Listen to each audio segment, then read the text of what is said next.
Welcome to the channel. I am Simran Sahni and आज मैं तुम्हें पढ़ाने वाली हूँ हमारी क्लास 12 की हिस्ट्री की बुक का सबसे इंपॉर्टेंट चैप्टर नंबर 6, भक्ति सूफी ट्रेडिशंस। ये वो चैप्टर है जो आपके एग्जाम के लिए बहुत ही ज़्यादा इंपॉर्टेंट है एंड कहीं ना कहीं ये वो चैप्टर है जो बहुत ही ज़्यादा डिफ़िकल्ट लगता है मोस्ट ऑफ द स्टूडेंट को। जब एनसीईआरटी से पढ़ते हैं तो समझ में नहीं आता है कि क्या ये बात लिखी गई है, डिफ़िकल्ट वर्ड्स का यूज़ हुआ है एंड जो है इसके कॉन्सेप्ट को समझने में थोड़ा ट्रिकी हो जाता है। तो तुम्हें टेंशन लेने की ज़रूरत नहीं है, विद इन वन वीडियो में पूरा चैप्टर अभी तुम्हें पढ़ाने वाली हूँ एंड उसके बाद ये चैप्टर आपका फेवरेट चैप्टर बन जाएगा।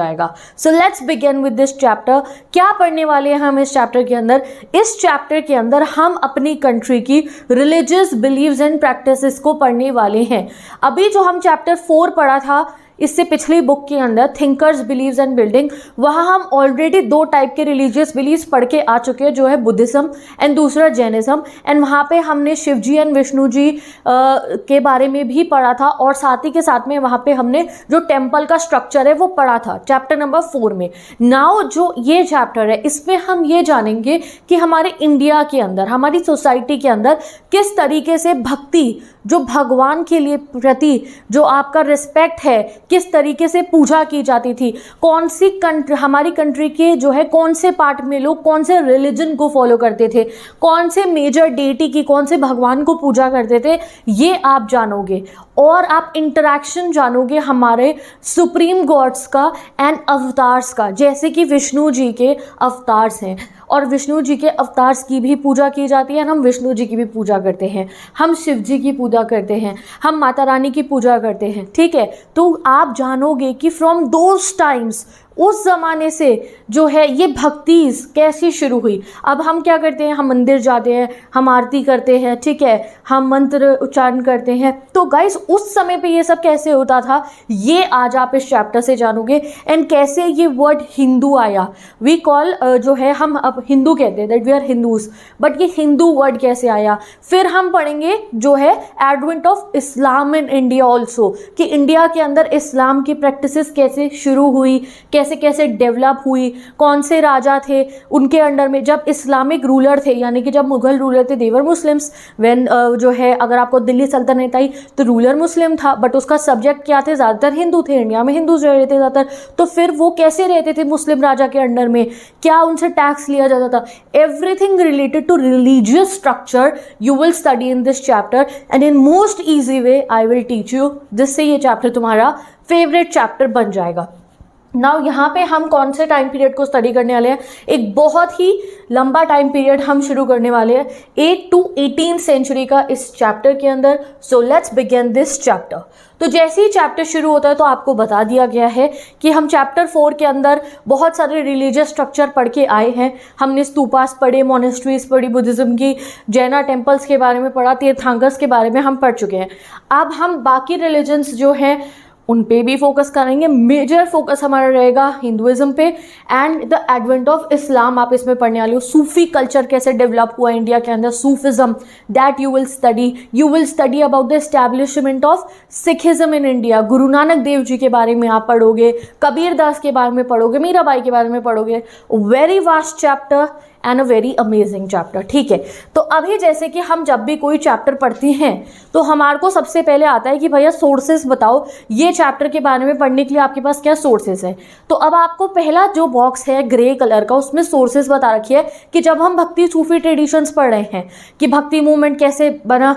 भक्ति मूवमेंट में क्या था, विष्णु जी की भक्ति करना, शिव जी की भक्ति करना, ठीक है, गॉडेसेस की पूजा करना, ठीक है, लक्ष्मी जी की पूजा करना, माता रानी की पूजा करना, ये जो था दुर्गा माँ की पूजा करना, ये जो भक्ति थी हमारी, ये कैसे होती थी उस ज़माने में और हमें कैसे पता चला कि हाँ उस समय में लोग ऐसे भक्ति करते थे। सूफिज्म कैसे डेवलप हुआ, हमें हाउ डू वी नो। तो सोर्सेज तो है ना हमारे पास में, तो सोर्सेज बताओ कौन कौन सी है। तो इस टाइम पीरियड को स्टडी करने के लिए, इन चीज़ों को स्टडी करने के लिए जो है हमारे पास में दो सोर्सेज है। पहली है composition of poets and saints who express them orally in local language by ordinary people, यानी कि जो पोएट्स होते थे, जो सेंट्स होते थे, उनकी जो कॉम्पोजिशंस हैं उनसे हमें पता चला। जैसे कि तुलसीदास थे, वो कौन थे, वो एक सेंट थे, ठीक है, हमें उनके बारे में पता है, हम हनुमान चालीसा पढ़ते हैं, तो वो किसने लिखी? तुलसीदास जी ने लिखी। तो वो उन्होंने जो है, ये जो हमारे सेंट्स थे, जो हमारे पोएट्स होते थे, जैसे कबीरदास, ठीक है, जो वो और बहुत सारे ऐसे पोएट्स के बारे में आप जानोगे जो भगवान के प्यार में उनके लिए आरती लिखते थे, उनके लिए पोम्स लिखते थे। तो वो जो बातें बताया करते थे, वो एक बहुत बड़ा सोर्स था हमारे पास उनके बारे में जानने के लिए। अब बहुत सारे ऐसे रिलीजियस सेंट्स थे जो एक लीडर की तरह बन गए थे और उनके बहुत सारे फॉलोअर्स होते थे। उनका काम क्या था? जो वो सेंट है, जो वो पोएट है, वो भी भगवान की भक्ति कर रहे हैं, और जो उनके फॉलोअर्स बन जाते थे वो भी भगवान की भक्ति करते थे। तो ये थे हमारे पास पहली सोर्स उस ज़माने का भक्ति ट्रेडिशंस जानने के लिए। वो था composition of poets and cents, जो अपने आप को ज़्यादातर ओरली एक्सप्रेस करते थे। जैसे कबीरदास के जितने भी आप दोहे पढ़ते हो, वो ज़्यादातर बोलते थे। मीराबाई के जितने भी जो सॉन्ग्स थे उनके, वो तब बोला करते थे। बहुत सारे ऐसे पोएट हैं जो बोलते थे ओरली। जैसे हमने बुद्धा का पढ़ा था कि बुद्धा की टीचिंग ओरल थी। जब पोएट सेंट्स की डेथ हुई उसके बाद में कई बार उनके फॉलोअर्स उसकी बुक बना दिया करते थे। तो सेम हेयर, जो लोकल आप कह सकते हो पोएट्स और सेंट्स हर जगह के थे, वहाँ के जो पोएट सेंट्स ने जो जो म्यूज़िकल नोट्स लिखे, ओरली जो जो कुछ एक्सप्रेस करा, वो जो है हमारी सोर्स है। और बाद में उनकी डेथ के बाद में जब उनके जो इतने भी डिवोटीज़ होते हैं, उन्होंने इसकी बुक शुक बनाई, जब उसको टेक्स्ट बनाया, तो वो हमारी सोर्सेज है। इनफैक्ट डिवोटीज़ ऑफन इलेबोरेट, अब मैं एक एक लाइन बता रही हूँ। कई बार ऐसा होता है कि एक सेंट है, उनके जो डिवोटीज़ हैं वो कई बार जो है, जो उनके सेंट ने लिखा होता था या वो कहा होता था ना, उसको बढ़ा चढ़ा के भी लिख देते थे। बट हाँ, ये हमारी सोर्स है। दूसरी सोर्स जो है हमारे पास है, वो है hagiographies and biographies of saints written by their followers. Hagiography क्या होती है? जैसे बायोग्राफी होती है जीवनी एक इंसान की, ठीक है। आप किसी फेमस इंसान की बायोग्राफी पढ़ सकते हो, आप रविन्द्रनाथ टैगोर की पढ़ सकते हो, आप महात्मा गांधी की पढ़ सकते हो, आप जवाहरलाल नेहरू की पढ़ सकते हो, किसी की भी फ्रीडम फाइटर्स की पढ़ सकते हो आप लोग, ठीक है। कोई भी इंसान आपको जो है इंस्पायर करता हो, आप उनके बारे में पढ़ सकते हो। बट जब सेंट की लाइफ के बारे में अगर हमें जानना हो, अगर कोई सेंट है उनके बारे में, तो वो सेंट के बारे की अगर बायोग्राफी होगी तो उसको हम हेगियोग्राफी कहते हैं। तो हेगियोग्राफीज़ हैं हमारे पास एक एग्जाम्पल, जिससे हम जान पाते हैं हमारी जो है भारत की, आप कह सकते हो, रिलीजियस ट्रेडिशंस के बारे में। एक सेंट की कहीं और पोएट की कहीं बातें, और दूसरा उनकी बातों के अलावा उनकी जो लाइफ की हेगियोग्राफी है। ओके जी, ये दो हमारे पास में मेजर जो है क्या है, रिसोर्सेज है। बाकी रिसोर्सेज एक और है हमारे पास में, जो है हमारी पुराण्स भी सोर्सेज हैं हमारे पास में, और बाकी वैदिक लिटरेचर टेक्स्ट वो सब तो था ही, पुराण्स भी है। चलिए अब आता है हमारा next topic, a mosaic of religious beliefs and practices. Mosaic क्या होता है? मोज़ाइक मोड एक कैमरे में होता है जहाँ पे सबकी, जैसे तुम्हारा एक कोलाज टाइप आप कह सकते हो, जैसे तुम 20 फोटो का कोलाज बना दो, 30 फोटो का कोलाज बना दो, तो उस पैटर्न को हम मोज़ाइक कहते हैं बहुत सारी चीज़ें। तो ऐसा ही हमारे इंडिया में था, हमारे इंडिया में रिलीजियस बिलीव्स का मोज़ाइक था। And why we call it mosaic? क्योंकि जैसे आज के समय में भी गाइस, हमारा इंडिया का जो कल्चर है, जो हमारा हिंदुइज्म है, उसमें ना हमारी variety of beliefs and practices है। We have our supreme gods, ठीक है, हमारे भगवान जी हैं, एंड फिर हमारे पास में उनके अवतार्स हैं, हम उनकी भी पूजा, we have different festivals for different occasions, ठीक है। तो इसलिए इसको कहा जाता है कि मोज़ाइक ऑफ बिलीव्स है इंडिया के अंदर। जो हमारे इंडिया के जो है, कहो आप इंडिया नहीं कहना चाहिए, हमारे सनातन धर्म में जो हमारे मेजर डेटीज़ हैं वो कौन है? विष्णु जी, शिव जी, ठीक है, एंड हमारी गॉडेसेस, ठीक है। तो ये हमारे मेजर डेटीज़ है। और इस समय के दौरान, जब ये समय हम पढ़ रहे हैं 8 to 18 सेंचुरी वाला, इस समय में हमारे को जब हमने स्टडी करा, तो हमारी एक सोर्स ये भी रही कि हमें बहुत सारे स्कल्पचर्स मिले और बहुत सारे टेम्पल्स मिलने शुरू हुए, हमारे विष्णु जी का, शिव जी का, और साथ ही के साथ में हमारी माताओं का जो है, हमें बहुत सारे स्कल्पचर मिले, जैसे आइडल्स मिले, उनके मंदिर मिले। तो उससे हमें पता चला कि हमारे इंडिया की रिलीजियस बिलीफ प्रैक्टिसेस कैसी रहती थी, ठीक है। नाउ टॉपिक 1.1 आता है, द इंटीग्रेशन ऑफ कल्ट्स। अब कल्ट मतलब क्या होता है? तो अगर आप कल्ट की डेफिनेशन देखोगे तो हमारे ऊपर सूट नहीं करती है, ये हमारे ट्रेडिशन के ऊपर। कल्ट मतलब होता है, बेसिकली कल्ट मीनिंग है कि एक ग्रुप ऑफ पीपल है, इट इज़ अंग्रेजी वर्ड, एक ग्रुप ऑफ पीपल है जो एक पर्टिकुलर बिलीफ और प्रैक्टिस को कर रहे हैं। कोई रिलीजियस बिलीफ कर रहे हैं, कोई टाइप का रिचुअल कर रहे हैं, वो कोई भी एक पर्टिकुलर बिलीफ को प्रैक्टिस कर रहे हैं जो बाकी और लोग नहीं करते। तो एक ग्रुप ऑफ पीपल है, वो बहुत ज़्यादा मानते हैं उस चीज़ को, बहुत ज़्यादा उस चीज़ को फॉलो कर रहे हैं। अब यहाँ पे इंटीग्रेशन ऑफ कल्ट्स, तो इंटीग्रेशन ऑफ कल्ट्स मतलब क्या हुआ, जब बहुत सारी हमारी रिलीजियस बिलीव्स और प्रैक्टिसेस जो हमारी कंट्री में थी, we have our supreme gods, we have avatars, हम सबकी पूजा करते हैं, धीरे धीरे जब ये सब बिलीव्स एंड प्रैक्टिसेस सब इकट्ठी सामने आए हमारे, इसी को हमने कहा इंटीग्रेशन ऑफ कल्ट्स। तो इसमें दो चीज़ें हुई थी, तब जाके हमारी सारी रिलीजन प्रैक्टिसेस जो है वो इंटीग्रेट हुई थी। पहला हुआ था ब्राह्मण्स के आइडियाज़ का स्प्रेड होना। फर्स्ट प्रोसेस क्या हुआ था, इसका नाम क्या है, ब्राह्मणिकल आइडियाज़ का डिसमेंटलिंग होना। डिसमेंटलिंग मतलब स्प्रेड होना।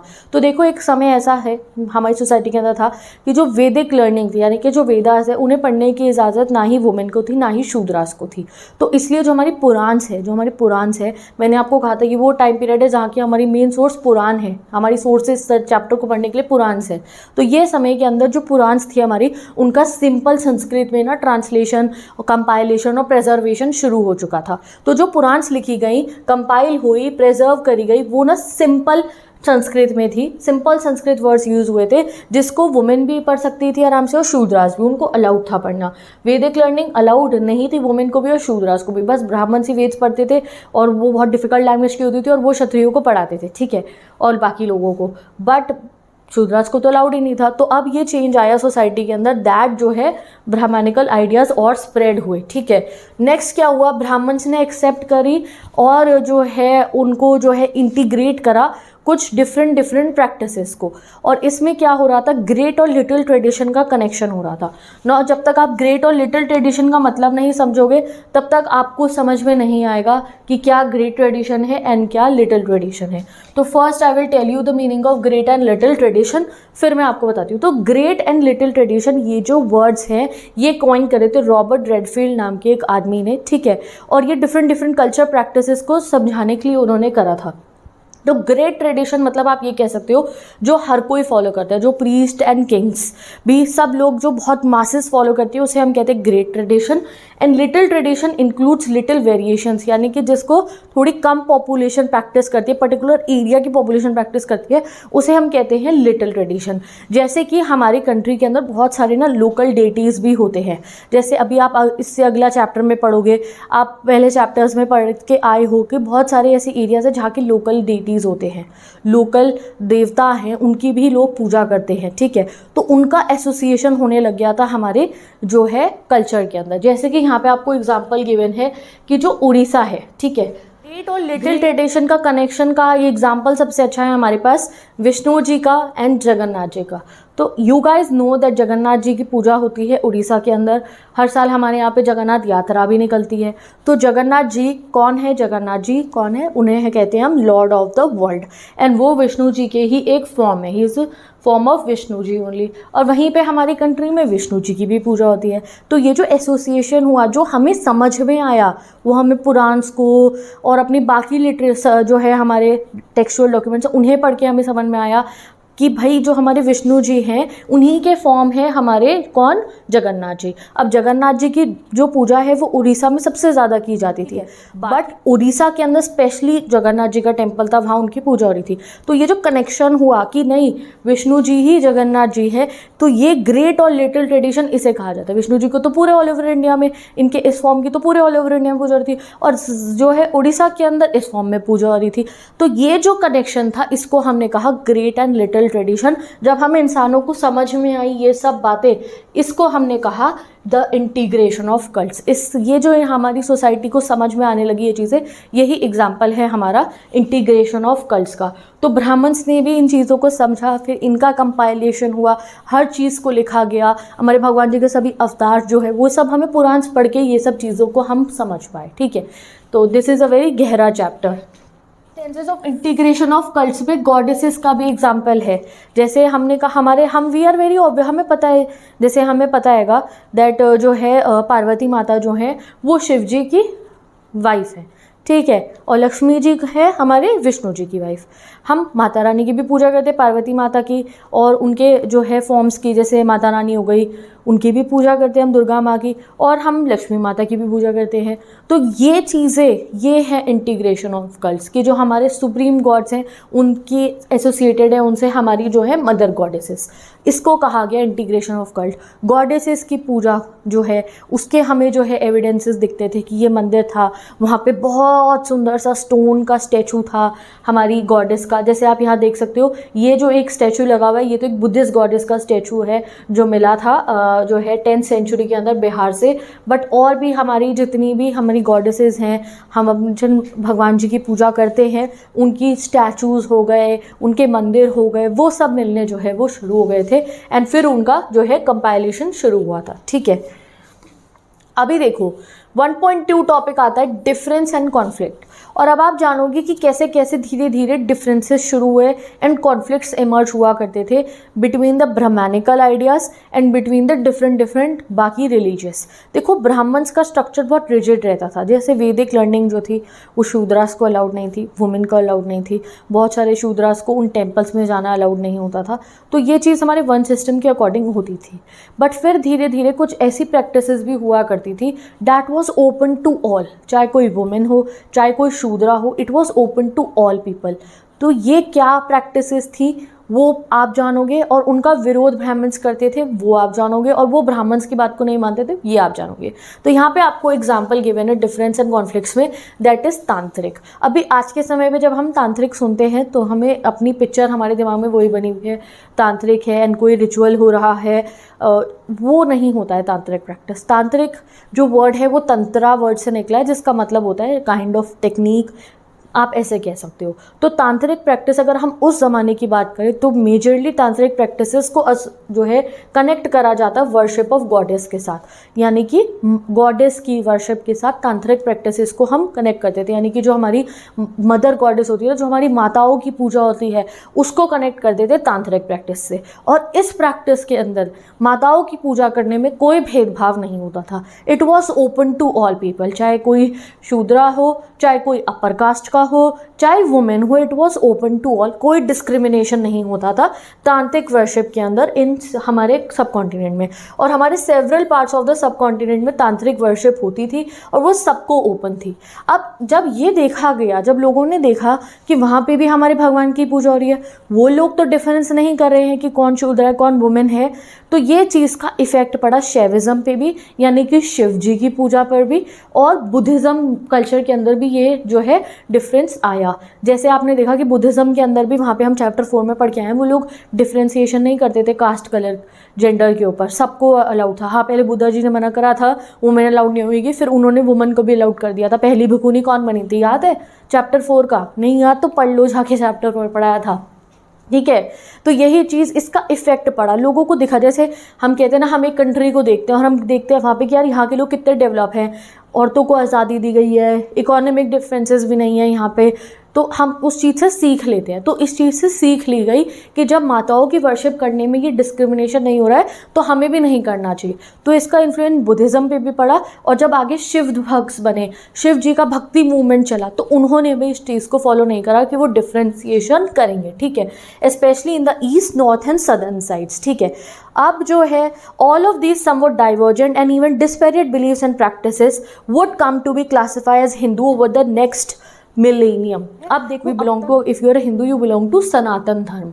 ठीक है, तो जो ये हिंदूज वर्ड है ये क्यों यूज़ करा गया था, जरा आज मैं आपको ये बताती हूँ। तो देखो, हिंदू वर्ड जो है ना, हिंदू वर्ड हमने नहीं दिया था खुद को, हिंदू वर्ड बाहर वालों ने किया था। हिंदू मतलब क्या हुआ, जैसे बाहर से जब लोग आ रहे थे हमारे यहाँ, तो वो क्या कहते थे, हिंदू क्या है, हिमालयास, एंड जो है हमारा, जो हो गया हमारा सिंधु नदी के बीच के जो लोग रहते हैं वो थे हिंदूस, और यहाँ के रहने वाले हम लोग हैं। तो हम जैसे, और हमारे, इसलिए हमारी कंट्री को क्या कहा जाता था, हिंदुस्तान। ठीक है, कि ये हिंदुओं का स्थान है। तो हिंदू मतलब क्या था, बेसिकली सिंधु नदी के जो किनारे पे जो जगह पे लोग रहते हैं उन्हें हिंदूज बोला जाता था। तो from starting we are those people जो सिंधु नदी के किनारे पे रहते हैं, और हम किनकी पूजा करते थे, हमारे सुप्रीम गॉड्स की और हमारी माताओं की। इसको हिंदू बोला जाता था।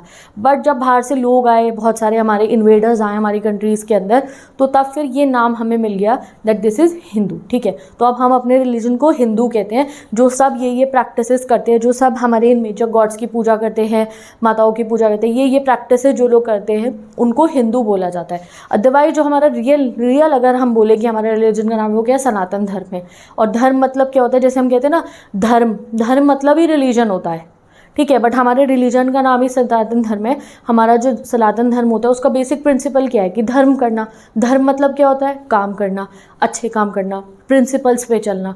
तो हमारे तो जो नाम है हमारे रिलीजन का, उसी में उसकी वैल्यू छुपी है कि आप प्रिंसिपल्स पे चलो, आप अच्छे काम करो, दिस इज़ व्हाट। और इसको हम क्या कहते हैं, that all those we follow Sanatan Dharma, we all are Hindus.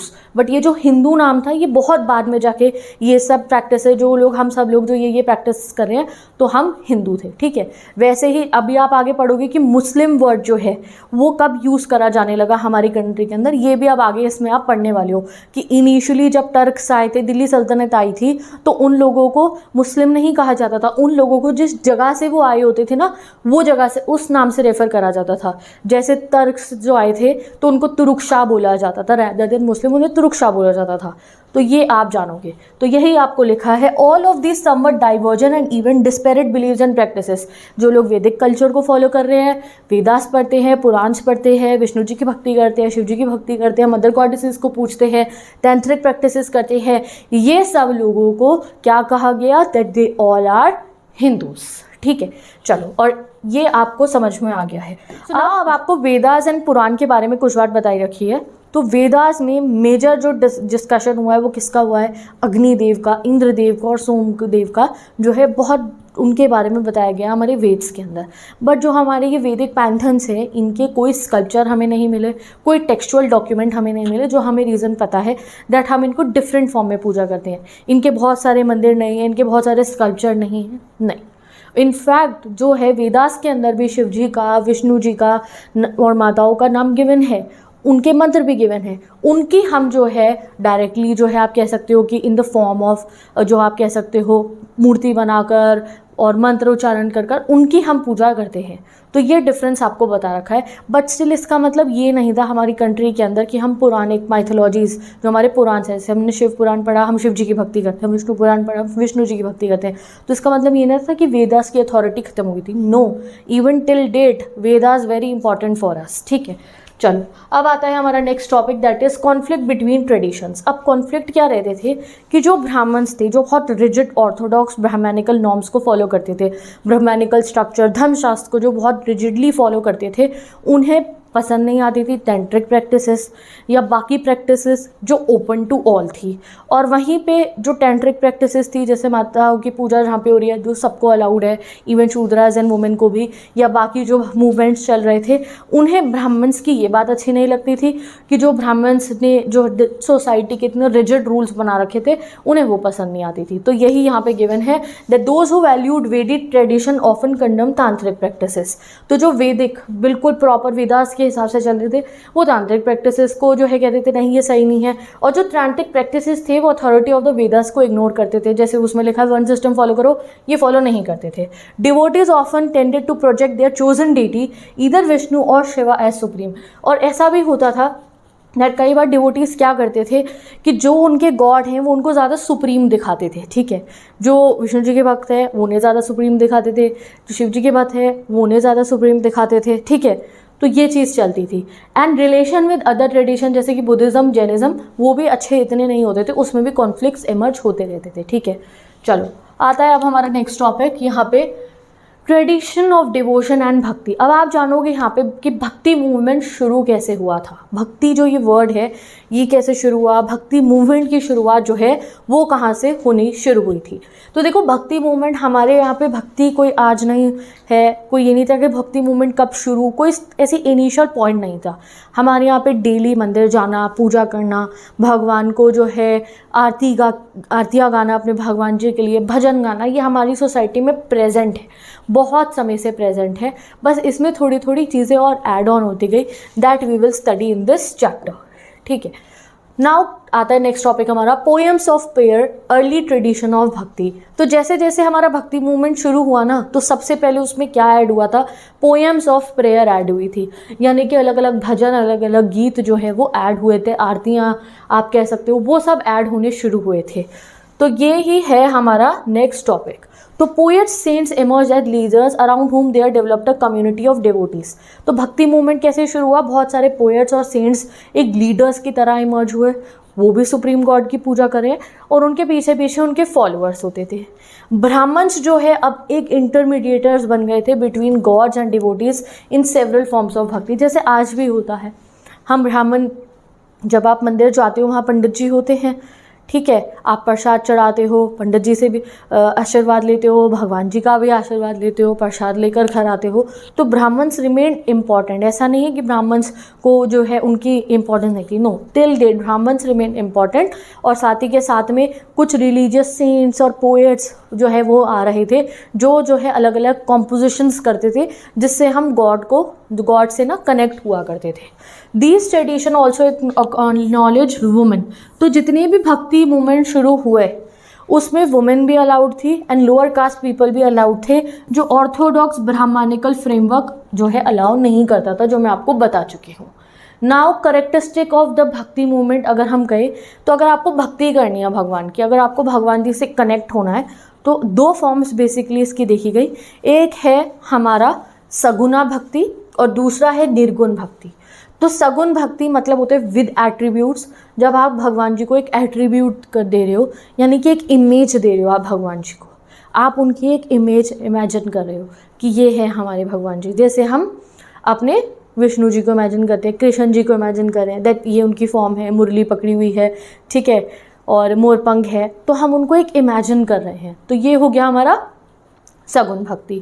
दूसरा होता है एक निर्गुण भक्ति, यानी कि विदाउट एट्रीब्यूट्स। इसमें हम भगवान जी को एक लाइट के रूप में आप समझ सकते हो कि कोई फॉर्म नहीं है, कोई फॉर्म नहीं दिख रही हमें, एक लाइट है, एक कुछ है, एक पावर है, उसकी हम पूजा कर रहे हैं, उसके बारे में हम सोच रहे हैं, उनको हम जो है अपना डिवोशन दिखा रहे हैं, दैट इज़ निर्गुण भक्ति। तो भक्ति जो है हमारी दो टाइप्स में डिवाइड थी भक्ति करने के तरीके, एक सगुण भक्ति, एक निर्गुण भक्ति, ठीक है। तो जो सगुण भक्ति थी उसके जो मेजर, अगर आप बोले सगुण भक्ति में हम किन की पूजा करते हैं, शिव जी की, विष्णु जी की और उनके अवतार्स की, और हमारी गॉडेसेस की, और हमारी देवी की, ये थे हमारे सगुण भक्ति के। और निर्गुण भक्ति on the other hand what worship was a abstract form of God, यानी कि एक फॉर्म नहीं है गॉड की, फॉर्म नहीं है गॉड की, डायरेक्ट कुछ पार है, हम उनको जो है पूछ रहे हैं, ठीक है। चलिए अब आते हैं हमारा प्रॉपर, जो मैंने आपको कह रही हूँ ना कि भक्ति मूवमेंट में वुमेन अलाउड थी और हमारे जो है शूद्रास अलाउड थे, तो वो कौन से भक्ति मूवमेंट थे, कौन अलाउ कर रहा था, ब्राह्मण्स नहीं करते थे, वो आप अब जानने वाले हो टॉपिक 2.1 में, द अल्वर्स एंड द नेयनर्स।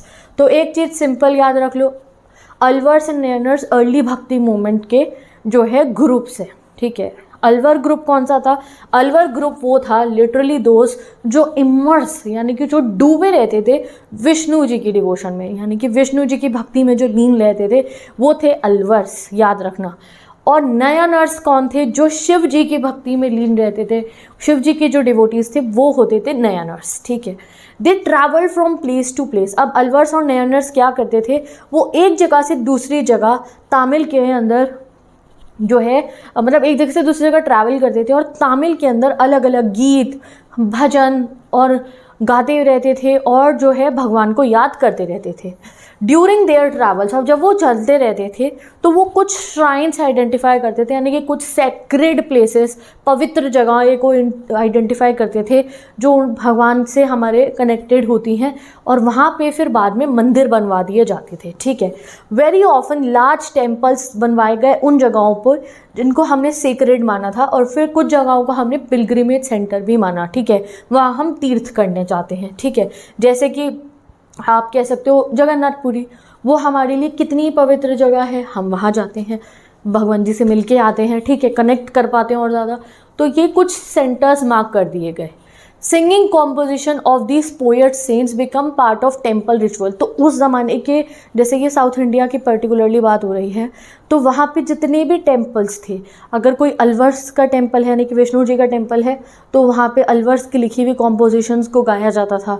कोई शिव जी का टेम्पल है तो वहाँ नयनर्स की लिखी हुई कॉम्पोजिशन को गाया जाता था।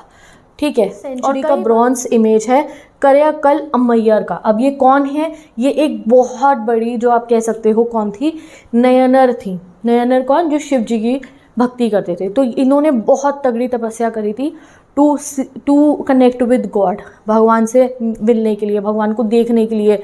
उन्होंने बहुत ज़्यादा फॉरेस्ट में जाके तपस्या करी थी। जैसे कि आप देख सकते, एटीट्यूड टुवर्ड्स कास्ट। कास्ट जैसे ही वर्ड आएगा तो आप समझ जाना कि हाँ, वर्ण सिस्टम के बारे में कहीं ना कहीं आएगा। तो जितने भी ये हमारे भक्ति मूवमेंट थे, इधर वो अलवर्स का हो, इधर वो नयनर्स का हो, ब्राह्मण्स की डोमिनेंस के अगेंस्ट चलते थे।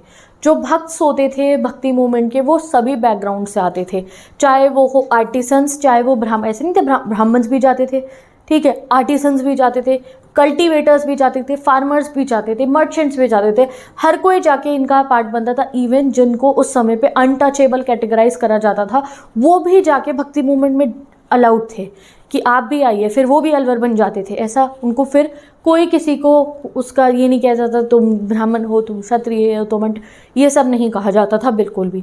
Composition were as important as Vedas. और जो कंपोजिशंस इन्होंने करी अलवर्स ने और नयनर्स ने, इनको इन वेदास जितना ही इम्पॉर्टेंट दर्जा दिया जाता था। जैसे कि एक बहुत इम्पॉर्टेंट जो है कॉम्पोजिशन है, जो किसने करी थी? जो करी थी हमारे जो है तामिल में लिखी गई थी ये, इसको तामिल वेदा कहा जाता है। नाम क्या है उसका? नाम है उसका the Nalayira Divya Prabandham. It is frequently described as Tamil Veda. ये 1 मार्क क्वेश्चन है, इंपॉर्टेंट है, याद रखना। इसको तामिल वेदा कहा जाता है। ये टेक्स्ट इतना इंपॉर्टेंट कहा जाता है कि जैसे हमारे 4 वेद जो इंपॉर्टेंट, उतना ही इंपॉर्टेंट ये टेक्स्ट है। ये किसलिए आपको समझ में आ रहा है कि इनकी कॉम्पोजिशंस भी बहुत इंपॉर्टेंट थी, एंड जो है ये बिल्कुल भी डिस्क्रिमिनेशन नहीं करते थे। 2.3 topic women devotees, striking feature of these presence of women. अब आप वुमेन डिवोटीज के बारे में जानोगे। जैसे कि अलवर से नयनर्स में वुमेन अलाउड थी, तो उनके बारे में, तो एक अलवर वुमेन है जिनके बारे में आज तक गाया जाता है, उनका नाम है अंडाल। वो खुद को बिलाविड ऑफ विष्णु कहती थी, विष्णु जी की बिलाविड। एंड उनकी जो वर्सेस थी, जो भी वो लिखती, भजन हो, वो विष्णु जी के लिए अपना जो है डिवोशन उसमें शो करती थी। दूसरी जो मैंने जैसे आपको बताया था, अभी मैंने पिक्चर दिखाई थी करयाकल अम्मैयर की, जो कौन थी? ये शिव जी की डिवोटी थी। इन्होंने बहुत कड़ी तपस्या करी थी to attain her goal, and उनकी जो कॉम्पोजिशन है वो भी कंपाइल करी है हमारे नयनर्स ने। अब एक चीज़ आपको याद रखनी है इसके अंदर कि भाई हमारे यहाँ पे जब जैसे विष्णु जी की भक्ति करी अंडाल ने और करयाकल अम्मैयर ने शिव जी की, हमारे रिलीजन में जो है ये ज़रूरी नहीं था कि जो वुमेन है वो नन बनेगी and then she can connect to God. जैसे बुद्धिज़्म में जो है, जब वुमेन गई मॉनेस्ट्री में तो वो भिखुनी बन के गई थी, अपना संसार जो है वो लीव करके गई थी। बट ऐसा हमारे यहाँ नहीं था। In order to connect with God, ये नहीं था कि आपको फिर नन बनना पड़ेगा, then only you can do it. यानी कि आपको अपनी फैमिली, अपनी लाइफ, अपना जो है मैरिज, ये आप नहीं कर, ये नहीं था, ठीक है। अब ये सोशल ऑब्लिगेशंस तो इन वुमेन ने तोड़े थे। यानी कि वुमेन के लिए पहले क्या था कि तुम कन्फाइंड रहो घर के अंदर, जो है तुम जो है शादी के बाद बच्चों को संभालना है, घर संभालना है, यही सब था। बट इन वुमेन ने वो चीज़ नहीं फॉलो करी। ये तो भक्ति मूवमेंट में इधर से उधर ट्रैवल करती थी, भगवान का नाम लेती थी, बट इन्होंने जो है ये सब करने के लिए इन्हें नन नहीं बनना पड़ा था। और ये चीज़ बहुत चैलेंज करती थी ब्राह्मणिकल आइडियाज़ को, जहाँ पे वुमेन के लिए भी एक बहुत रिजिड स्ट्रक्चर गिवन था जो वो वही फॉलो कर सकती थी। जैसे हमने पढ़ा था 2nd चैप्टर के अंदर कि वुमेन को क्या क्या चीज़ें फॉलो करनी होती थी, बस यही चीज़ है। चलो, सो अब आया topic 2.4 relations with the state. State जब भी आप पढ़ोगे हमारे बुक में जो है, यहाँ पे पर्टिकुलरली हिस्ट्री की इस बुक में, स्टेट मतलब है राज्यों से, किंगडम से, राजाओं से। राजाओं के साथ भक्ति मूवमेंट का क्या रिलेशन था, that you will study hair. और जो है जैसे कि तुम्हें पता है, हम चैप्टर 2 में पढ़ के आए कि राजा क्या करते थे, राजा लोग लैंड ग्रांट्स करते थे, मंदिर बनवाते थे, एंड वो जो है भक्ति को बढ़ावा दिया करते थे। वाई? दिखाने के लिए that they are divine origin, कि उन्हें भगवान ने कहा है कि वो उनकी प्रजा को आके रूल करे। जैसे आपने कुशाना रूलर्स के बारे में पढ़ा था कि वो अपने स्टैचूज बनाते थे, ठीक है, और वो बहुत सारे मंदिर भी बनवाते थे। गुप्ता रूलर्स के बारे में आपने पढ़ा था, तो वैसे ही होता था यहाँ पे भी in the southern India also. जो अलवर्स थे और जो नयनर्स थे उनको जो है उस समय पे जो चीफडम्स होते थे, सेकेंड चैप्टर में पढ़ के आए, उस समय पे जो है जब हमने मगध के बारे में पढ़ा तो जो सदर्न इंडिया था वहाँ पे चीफ डम्स हुआ करते थे, चोला, चेरास, पांड्यास के। तो जो चोला रूलर्स थे, जो पांड्या रूलर्स थे, इन सब ने बहुत सपोर्ट करा भक्ति मूवमेंट को। इनका रीज़न एक अपनी भक्ति शो करना भगवान के लिए, दूसरा उनकी प्रजा खुश होती थी उससे, ठीक है। तो इस सेंचुरी के अंदर हमारा जो है जो बुद्धिज़्म और जैनिज़्म भी प्रेजेंट था सदर्न इंडिया में। इनफैक्ट उससे भी बहुत समय से बुद्धिज़्म भी यहाँ पे प्रेजेंट था एंड जैनिज़्म भी प्रेजेंट था before Alvar and Nayanars. Alvars and Nayanars जो है स्टार्ट होने से पहले बुद्धिज़्म एंड जैनिज़्म यहाँ पे था, ठीक है। यानी कि यहाँ पे क्या चलता था, विष्णु जी की भी पूजा हो रही है, शिव जी की भी पूजा हो रही है, बुद्धिज्म भी है, जैनिज्म भी है। बट देन एक अलवर मूवमेंट शुरू हुआ जहाँ पे बहुत सारे लोग विष्णु जी की भक्ति कर रहे हैं, लीन हो जा रहे हैं भक्ति में, घूम रहे हैं इधर से उधर और जो है भजन कीर्तन कर रहे हैं। और शिव जी के भी एक जो है डिफरेंट नयनर्स जो है वो एक प्रॉपर ग्रुप बन गया। अब जो है इन ग्रुप्स के बीच में टसल रहती थी कि कौन राजा की रॉयल पैट्रनेज हासिल करेगा। रॉयल पैट्रनेज मतलब क्या होता है, कौन राजा का सपोर्ट हासिल करेगा, राजा कौन से जो है ग्रुप के साथ में रहेंगे, क्योंकि राजा जिस ग्रुप के साथ चल जाते थे वो फिर उनको बहुत सारे जो है लैंड ग्रांट्स करते थे, डोनेशंस करते थे। तो यही चीज़ यहाँ पे गिवन है। वाइल बुद्धिज्म और जैनिज्म यहाँ पे प्रिवलेंट था सेवरल सेंचुरीज से, और जो बुद्धिज्म और जैनिज्म थे उनको कौन लोग सपोर्ट करते थे, बड़े बड़े मर्चेंट्स जो होते थे और आर्टिसंस की कम्युनिटीज़ बुद्धिज्म और जैनिज्म को सपोर्ट करती थी। राजा लोग जो होते थे, किंग्स जो होते थे, वो बुद्धिज्म और जैनिज्म को ज़्यादा सपोर्ट नहीं करते थे, क्योंकि बुद्धिज्म और जैनिज्म में इक्वालिटी की ही ज़्यादातर बातें की जाती थी, ठीक है। धम्मा की अशोका ने करा था बुद्धिज्म को सपोर्ट, बट बहुत सारे नहीं भी करते थे। दे बिलीव्ड इन वो हमारे सनातन धर्म में ही बिलीव करते थे, वो इनको इतना सपोर्ट नहीं करते थे। One of the major themes in Tamil bhakti hymns, even जो तमिल के भक्ति हाइम्स है, जो तमिल भक्ति भजन होते थे या पोएम्स होते थे, उनमें अपोजिशन करा जाता था, इनफैक्ट बुद्धिज्म और जैनिज्म के विरोध करा जाता था, ठीक है जी। नयनर्स के कॉम्पोजिशन में भी हमने ऐसा देखा कि बुद्धिज्म और जैनिज्म का जो है ऑपोजिशन करा गया। हिस्टोरियंस ने ये देखा कि भाई ये जो हॉस्टिलिटी थी, अब हिस्टोरियंस तो अपने पास से बातें बना के कहते भी रहते हैं, कुछ सच भी कहते हैं।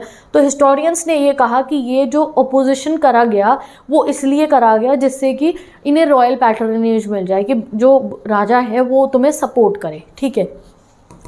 अब जो है अब आते हैं हम अपने नेक्स्ट टॉपिक के ऊपर। उसमें हमें बता रखा है, नेक्स्ट टॉपिक नहीं, इसी टॉपिक का सबसे इंपॉर्टेंट चीज़ है वो ये है कि जो चोला रूलर्स थे जिन्होंने रूल करा 9 से 13 सेंचुरी के अंदर, उन्होंने हमेशा ब्राह्मण्स और भक्ति ट्रेडिशन को ही सपोर्ट करा। बहुत सारे लैंड ग्रांट्स उन्होंने करे थे विष्णु जी के और शिव जी के टेम्पल बनाने के लिए, ठीक है। इनफैक्ट ये वो पीरियड था जिस समय में विष्णु जी के, शिव जी के मोस्ट स्पेक्टाकुलर मंदिर बने थे एंड शिव जी के ब्रॉन्ज स्कल्पचर्स बने थे जो क्लियरली डिपिक्ट करते थे नयनर्स और जो है जितने भी हमारे शिव भक्त थे उनके विजन को। बिल्कुल वैसे ही बड़े बड़े स्टैचूज बनते थे, जैसे कि आप ये देख सकते हो, ये शिव जी का ही एक स्टैचू है, ठीक है। अब चोला रूलर्स ने कौन कौन से टेम्पल्स बनवाए थे, ये टेम्पल्स तुम्हें ध्यान रखनी है। यही टेम्पल्स का नाम आपको अगले चैप्टर में भी आएगा। इन्हीं टेम्पल्स के पास में इन गोपुरम्स, गेटवेज जो होते हैं, मंडप्स बनवाए थे आगे विजयनगर वाला जब चैप्टर आप पढ़ोगे विजयनगर के राजाओं ने।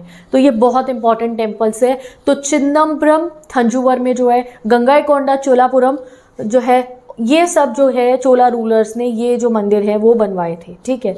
तो इनके बारे में तो आप आगे भी पढ़ने वाले हो। बोथ नयनर्स एंड जो अलवर्स हैं, अब अगर उनकी बात करें, नयनर्स और अलवर्स में लोग जो सबसे ज़्यादा आते थे वो आते थे विल्लाला पीसेंट से, यानी कि फार्मर्स आते थे, विल्लाला फार्मर्स। और फार्मर्स ही मेन प्रजा होती थी हर राजा की, इसलिए जो चोला रूलर्स थे और जो राजा लोग होते थे वो भी अलवर्स और नयनर्स को सपोर्ट करते थे, उनको लैंड ग्रांट्स देते थे, बड़े बड़े मंदिर बनवाते थे जो है, क्यों, जिससे कि वो जो विल्लाला पीजेंट्स हैं वो खुश रहे। अब प्रजा खुश तो राजा भी खुश, इसलिए ऐसा हुआ करता था। वही क्वेश्चन जो मैंने तुम्हें एक ही लाइन में बता दिया था वो पूछा गया कि क्यों रूलर्स इतने बड़े बड़े टेम्पल्स बनवाते थे, सपोर्ट कर रहे थे अलवर्स को, सपोर्ट कर रहे थे नयनर्स को। तो चोला किंग और सभी किंग्स इसलिए सपोर्ट करते थे टू क्लेम डिवाइन सपोर्ट, कि भगवान हमारे साथ है। देखो भगवान की तो मर्जी थी, भगवान ने, वो ये नहीं कहते थे हमने मंदिर बनवाया, वो कहते थे भगवान की मर्जी थी इसलिए ये मंदिर ऐसे बना है। तो उससे उनकी प्रजा भी खुश होती थी और वो भी खुश होते थे। They also connected with God and proclaimed their own power and status. एक राजा का पावर और स्टेटस दिखता था। जब वो इतने बड़े बड़े मंदिर, विशाल मंदिर बनवाते थे तो उससे उनका पावर और स्टेटस दिखता था। जहाँ पे इतने सुंदर सुंदर स्कल्पचर्स बने थे हमारे भगवान जी के, इतने सुंदर सुंदर गहने पहनाए होते थे उनको, इतनी सुंदर सुंदर नक्काशियाँ कर रखी होती थी सारी दीवारों पे मंदिर की। तो ये चीज़ें जो है, और बड़े पॉपुलर जो है सेंट्स वहाँ आते थे, फिर वो वहाँ भजन कीर्तन करते थे। तो जिस राज्य के अंदर पॉपुलर सेंट्स जा रहे हैं, बड़े बड़े टेम्पल्स है और बहुत धूमधाम से जो है भक्ति करी जा रही है, तो उसका उतना ज़्यादा स्टेटस होगा। तो इसलिए जो है राजा लोग भी मंदिर बनवाते थे। These kings introduced singing of Tamil Shiv hymns in the temples under royal patronage। ये जो किंग्स होते थे, ये क्या, जो तमिल में जो है शिव जी के जो भजन थे, भजन कीर्तन करना, डिवोशन करना शिव जी का, वो करवाया करते थे इन टेम्पल्स के अंदर, और रॉयल पैट्रनेज देते थे, बुलाते थे सेंट्स को, कहते थे आप यहाँ रहो और भक्ति करो, ठीक है। And taking initiative to collect and organise them into text. In fact क्या करते थे कि जो नयनर्स ने और जो शिव भक्त ने कॉम्पोजिशन कर रखी है उन सब, क्योंकि वो ना ओरल होती थी उस ज़माने में, गीत गाते रहते थे, लोगों को रटे पड़े होते थे, दिमाग में मन में बसे पड़े होते थे, तो उनको लिखना शुरू करा कि आज हम भी उनको पढ़ पाए। अब हम कैसे पढ़ पाते हैं, लिखवाया गया था। जो तमिल में शिव जी के जो हाइम्स है उनको जो है कंपाइल करा गया और उस बुक का नाम रखा गया तेवाराम, और उससे हम जान सकते हैं कि कौन कौन से वो हाइम्स थे। फर्दर इंस्क्रिप्शन एविडेंस हमारे को मिले, यानी कि इंस्क्रिप्शन से हमें पता चला है 945 के अंदर कि जो चोला रूलर थे जिनका नाम था पराताका वन, उन्होंने अपार की, समंदर की और सुंदरर की शिवा टेम्पल के अंदर जो है वो स्टैचूज बनवाए थे।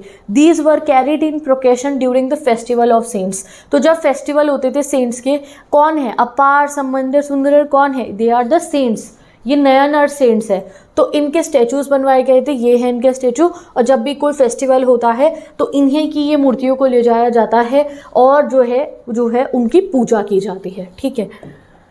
अब आता है हमारा next topic, the Virashaiva tradition in Karnataka. तो आप 2 भक्ति मूवमेंट पढ़ चुके हो, अलवर्स एंड नयनर्स की। अब हमारा 3rd भक्ति मूवमेंट आता है वीराशैव ट्रेडिशन, जो शुरू हुआ था कर्नाटका से। इसको शुरू किसने करा था, इसको शुरू करा था बासवाना नाम के एक ब्राह्मण ने, जिनकी आप तस्वीर देख सकते हो, इन्होंने ये स्टार्ट करा था। अब एक न्यू मूवमेंट शुरू हुआ था कर्नाटका के अंदर, जो है लीड करा था एक ब्राह्मण ने, जिनका नाम था बासवाना, वन मार्कर में आएगा इनका नाम, ठीक है। ये कौन थे, ये मिनिस्टर थे कोर्ट के, कालाचूरी रूलर के, ठीक है। इनके जो फॉलोअर्स थे उनको क्या कहा जाता है, थे नहीं हैं, अब भी हैं। वीराशैव जो ट्रेडिशन के लोग हैं वो अब भी बहुत इंपॉर्टेंट पार्ट है हमारी सोसाइटी। तो अब देखते हैं हम वीराशैव ट्रेडिशन को। तो इस ट्रेडिशन को शुरू किया गया था कर्नाटका के अंदर, एक ब्राह्मण ने शुरू करा था जिनका नाम था बासवाना, वेरी इंपॉर्टेंट 1 मार्क क्वेश्चन। और ये कौन थे, ये मिनिस्टर थे तब कोर्ट में, कालाचूरी रूलर के, ठीक है। इनके जो फॉलोअर्स हैं उनको हम क्या कहते हैं, वीराशैवास, यानी कि हीरोज ऑफ शिवा, या फिर आप कह सकते हो लिंग्यार्ड्स भी कहते हैं, जिसका मतलब होता है वेयरर ऑफ द लिंग। तो ये 1 मार्कर में आएगा, वीराशैवास मतलब क्या होता है और लिंग्यार्ड्स मतलब क्या होता है। तो लिंग्यार्ड्स आज के समय पे भी, टिल टुडे डेट, आज के समय पे भी हमारी कम्युनिटी में और इस रीजन में जो है लिंग्यार्ड्स आर स्टिल प्रेजेंट। और लिंग्यार्ड्स का सबसे इम्पॉर्टेंट अगर आप बोलो तो लिंग्यार्ड्स जो हैं वो क्या करते हैं, they worship Shiva in his manifestation as linga. तो ये शिव जी की पूजा करते हैं शिवलिंग के फॉर्म में, ठीक है। तो ये शिवलिंग की पूजा करते हैं। एंड जो वीराशैव ट्रेडिशन के जो मेल होते हैं, जो आदमी होते हैं, वो क्या करते हैं, वो एक स्मॉल लिंग होता है, स्मॉल शिवलिंग जो होता है, उसको सिल्वर के केस के अंदर जो है एक लूप में स्ट्रंग करके अपने लेफ्ट शोल्डर पे बांधते हैं। तो मैं आपको दिखाती हूँ वो, ये देखो, ये जो है ये बांधा करते हैं जो है अपने लेफ्ट शोल्डर के ऊपर, ठीक है। Those who revered include the jangama और वॉन्डरिंग मॉन्क्स। और जो लोग जो है उस समय पे आप कह सकते हो कि वीराशैव ट्रेडिशन में जाते थे, उनमें बहुत लोग होते थे, वॉन्डरिंग मॉन्क, जंगमा, ये सब लोग जाते थे। तो ये है हमारा जो है, जो शिवलिंग जो धारण करते हैं हमारे लिंग्यार्ड्स, ठीक है। द लिंग्यार्ड्स की कुछ ऐसी बिलीफ थी जो ब्राह्मण्स को सीधा चैलेंज करती थी, और एक बहुत ही अच्छी बिलीफ थी इनकी काफ़ी सारी, जो हमारी सोसाइटी को डेवलप करती, रिजिड स्ट्रक्चर को तोड़ती। तो लिंग्यार्ड्स जो है वो क्या मानते हैं कि अब अगर हम मर गए तो हमारा दोबारा इस धरती पे जन्म नहीं होता है, हम कनेक्ट हो जाएंगे शिव जी के साथ जाके। They believe this.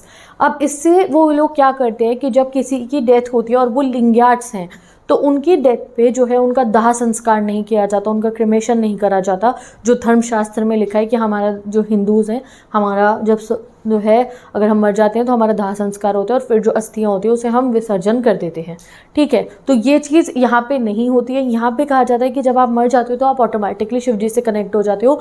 तो क्या होता है, डेड बॉडी को जो है बरी करा जाता है ग्राउंड के अंदर, यानी कि दफना दिया जाता है, जो हमारे धर्मशास्त्र के खिलाफ है।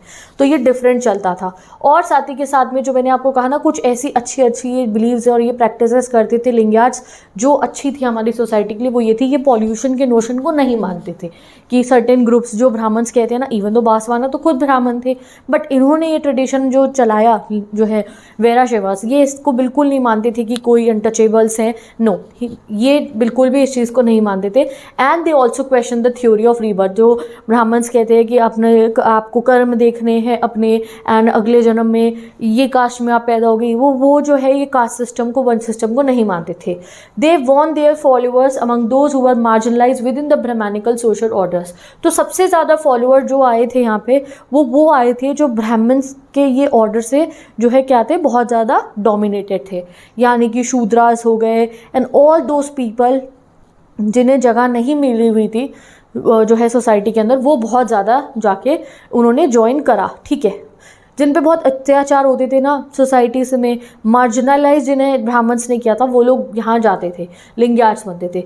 अब जो सबसे अच्छी चीज़ लिंगायत्स ने जो है आपको जो है प्रमोट करते, वो था रीमैरिज ऑफ विडोज़, विधवा की दोबारा शादी कराना, वो एंड पोस्ट प्यूबर्टी मैरिज। वो बाल विवाह के खिलाफ थे कि शादी कब हो, पोस्ट प्यूबर्टी पे हो। तो ये एक बहुत अच्छी बिलीव है जो धर्मशास्त्र के खिलाफ थी। धर्मशास्त्र में रीमैरिज ऑफ विडो भी नहीं गिवन है एंड पोस्ट प्यूबर्टी मैरिज भी, ठीक है जी। चलिए अब पढ़ते हैं हम अपना next topic. So with this आपका वैराशैवा ट्रेडिशन भी कंप्लीट, टॉपिक 3 कंप्लीट। अब एक ये ब्लू बॉक्स पढ़ लेते हैं। ब्लू बॉक्स में हमें बता रखा है new religious development. This period also witness 2 major development. इस पीरियड में 2 मेजर डेवलपमेंट ऑन हुए। एक तो हो रहा था तामिल भक्स, स्पेशली द वैष्णवास, यानी कि तामिल भक्त वैष्णवास मतलब हो गए तो विष्णु जी को मानते हैं। They were incorporated with in the Sanskritic tradition culminating the composition of one of the best known Purana, the Bhagavata Purana. तो भागवत पुराण का कंपाइलेशन हुआ था। Second we find development of tradition of bhakti in Maharashtra in 13th century. और 13th सेंचुरी में भक्ति movement Maharashtra तक भी पहुंच गया था, ठीक है जी। अब आया गाइज हमारा 4th topic, religious format in north India. तो राइट नाउ अभी तक हम साउथ इंडिया के बारे में ही पढ़ रहे हैं। अब आपसे बोला जा रहा है नॉर्थ इंडिया के बारे में क्या चलता था। नॉर्थ इंडिया में जो है क्या भक्ति मूवमेंट हुआ, क्या अलवर्स और नयनर्स नॉर्थ इंडिया में गए। तो नॉर्थ इंडिया में हमें ना ही अलवर्स का कोई जो है मिला कोई जो है प्रूफ, ना ही जो है हमारा नयनर्स का। बट इसका मतलब ये नहीं था कि हमारे नॉर्थ इंडिया में विष्णु जी, शिव जी और जो हमारे सुप्रीम गॉड है, मदर गॉडेस है, इनकी पूजा नहीं। हमारे यहाँ पे भी हम विष्णु जी की पूजा करते थे, शिव जी की ही पूजा करते थे, मदर गॉडेस की ही पूजा करते थे। बट इस तरीके से एक भक्ति मूवमेंट लॉन्च नहीं हुआ था। यहाँ पे ब्राह्मण्स जो है, क्योंकि नॉर्थ इंडिया में बहुत सारे राजपुताना रूलर्स थे हमारे, तो यहाँ पे ब्राह्मण्स की जो पोजीशन थी वो बहुत फर्म थी। ब्राह्मण्स ही जो है एक कनेक्शन जैसे गॉड के साथ हमारे ब्राह्मण्स वर देयर, और ब्राह्मण्स की बहुत ज़्यादा इंपॉर्टेंस थी, ठीक है। टेम्पल्स थे, टेम्पल्स बनते भी थे, टेम्पल्स बनवाते थे, रूलर्स सपोर्ट करते थे रूलर्स टेम्पल बिल्डिंग को। तो नॉर्थ में हमारे डेटीज विष्णु शिव जी ही थे, बट कोई हमारा ऐसा भक्ति मूवमेंट यहाँ पे लॉन्च नहीं हुआ था। In north India this was a period when several Rajput states emerged। In most of the states Brahman occupied position of importance. Brahmans ही सारे सेक्युलर रिचुअल्स वगैरह जो वेदास के अकॉर्डिंग थे वही परफॉर्म करते थे। There seem to have been little, थोड़ा बहुत ही अटेम्प्ट हुआ या कोई अटेम्प्ट नहीं हुआ कि हम ब्राह्मण्स की पोजीशन को चैलेंज करें। ब्राह्मण की पोजीशन को चैलेंज करना मतलब था कि जो वुमेन को आज़ादी नहीं थी और जो ये हमारा जो है वन सिस्टम चलता था कि बहुत सारी चीज़ें अलाउड नहीं होती थी लोअर वन के लोगों को, उसके खिलाफ जो बोला गया वो साउथ इंडिया में बोला गया था। नॉर्थ इंडिया में इतना नहीं हुआ था, ठीक है, इन द रिलीजियस बैकग्राउंड, ठीक है। अभी जो है एट द सेम टाइम ऐसा नहीं है कि बिल्कुल ही कोई रिलीजियस लीडर्स नहीं आए थे हमारे नॉर्थ इंडिया में। आए थे कुछ रिलीजियस लीडर्स हमारे जो ब्राह्मणिकल नॉर्म्स के फ्रेमवर्क से बाहर वर्क करना चाहते थे, जो ये रिजिड स्ट्रक्चर था उससे बाहर आना चाहते थे। इसमें इंक्लूड करते थे हमारे Nath's, जोगीज and siddhas. Nath's, जोगीस and siddhas north India के रिलीजियस लीडर्स है, आप इन्हें मार्क कर लीजिए, एग्जाम में आएगा।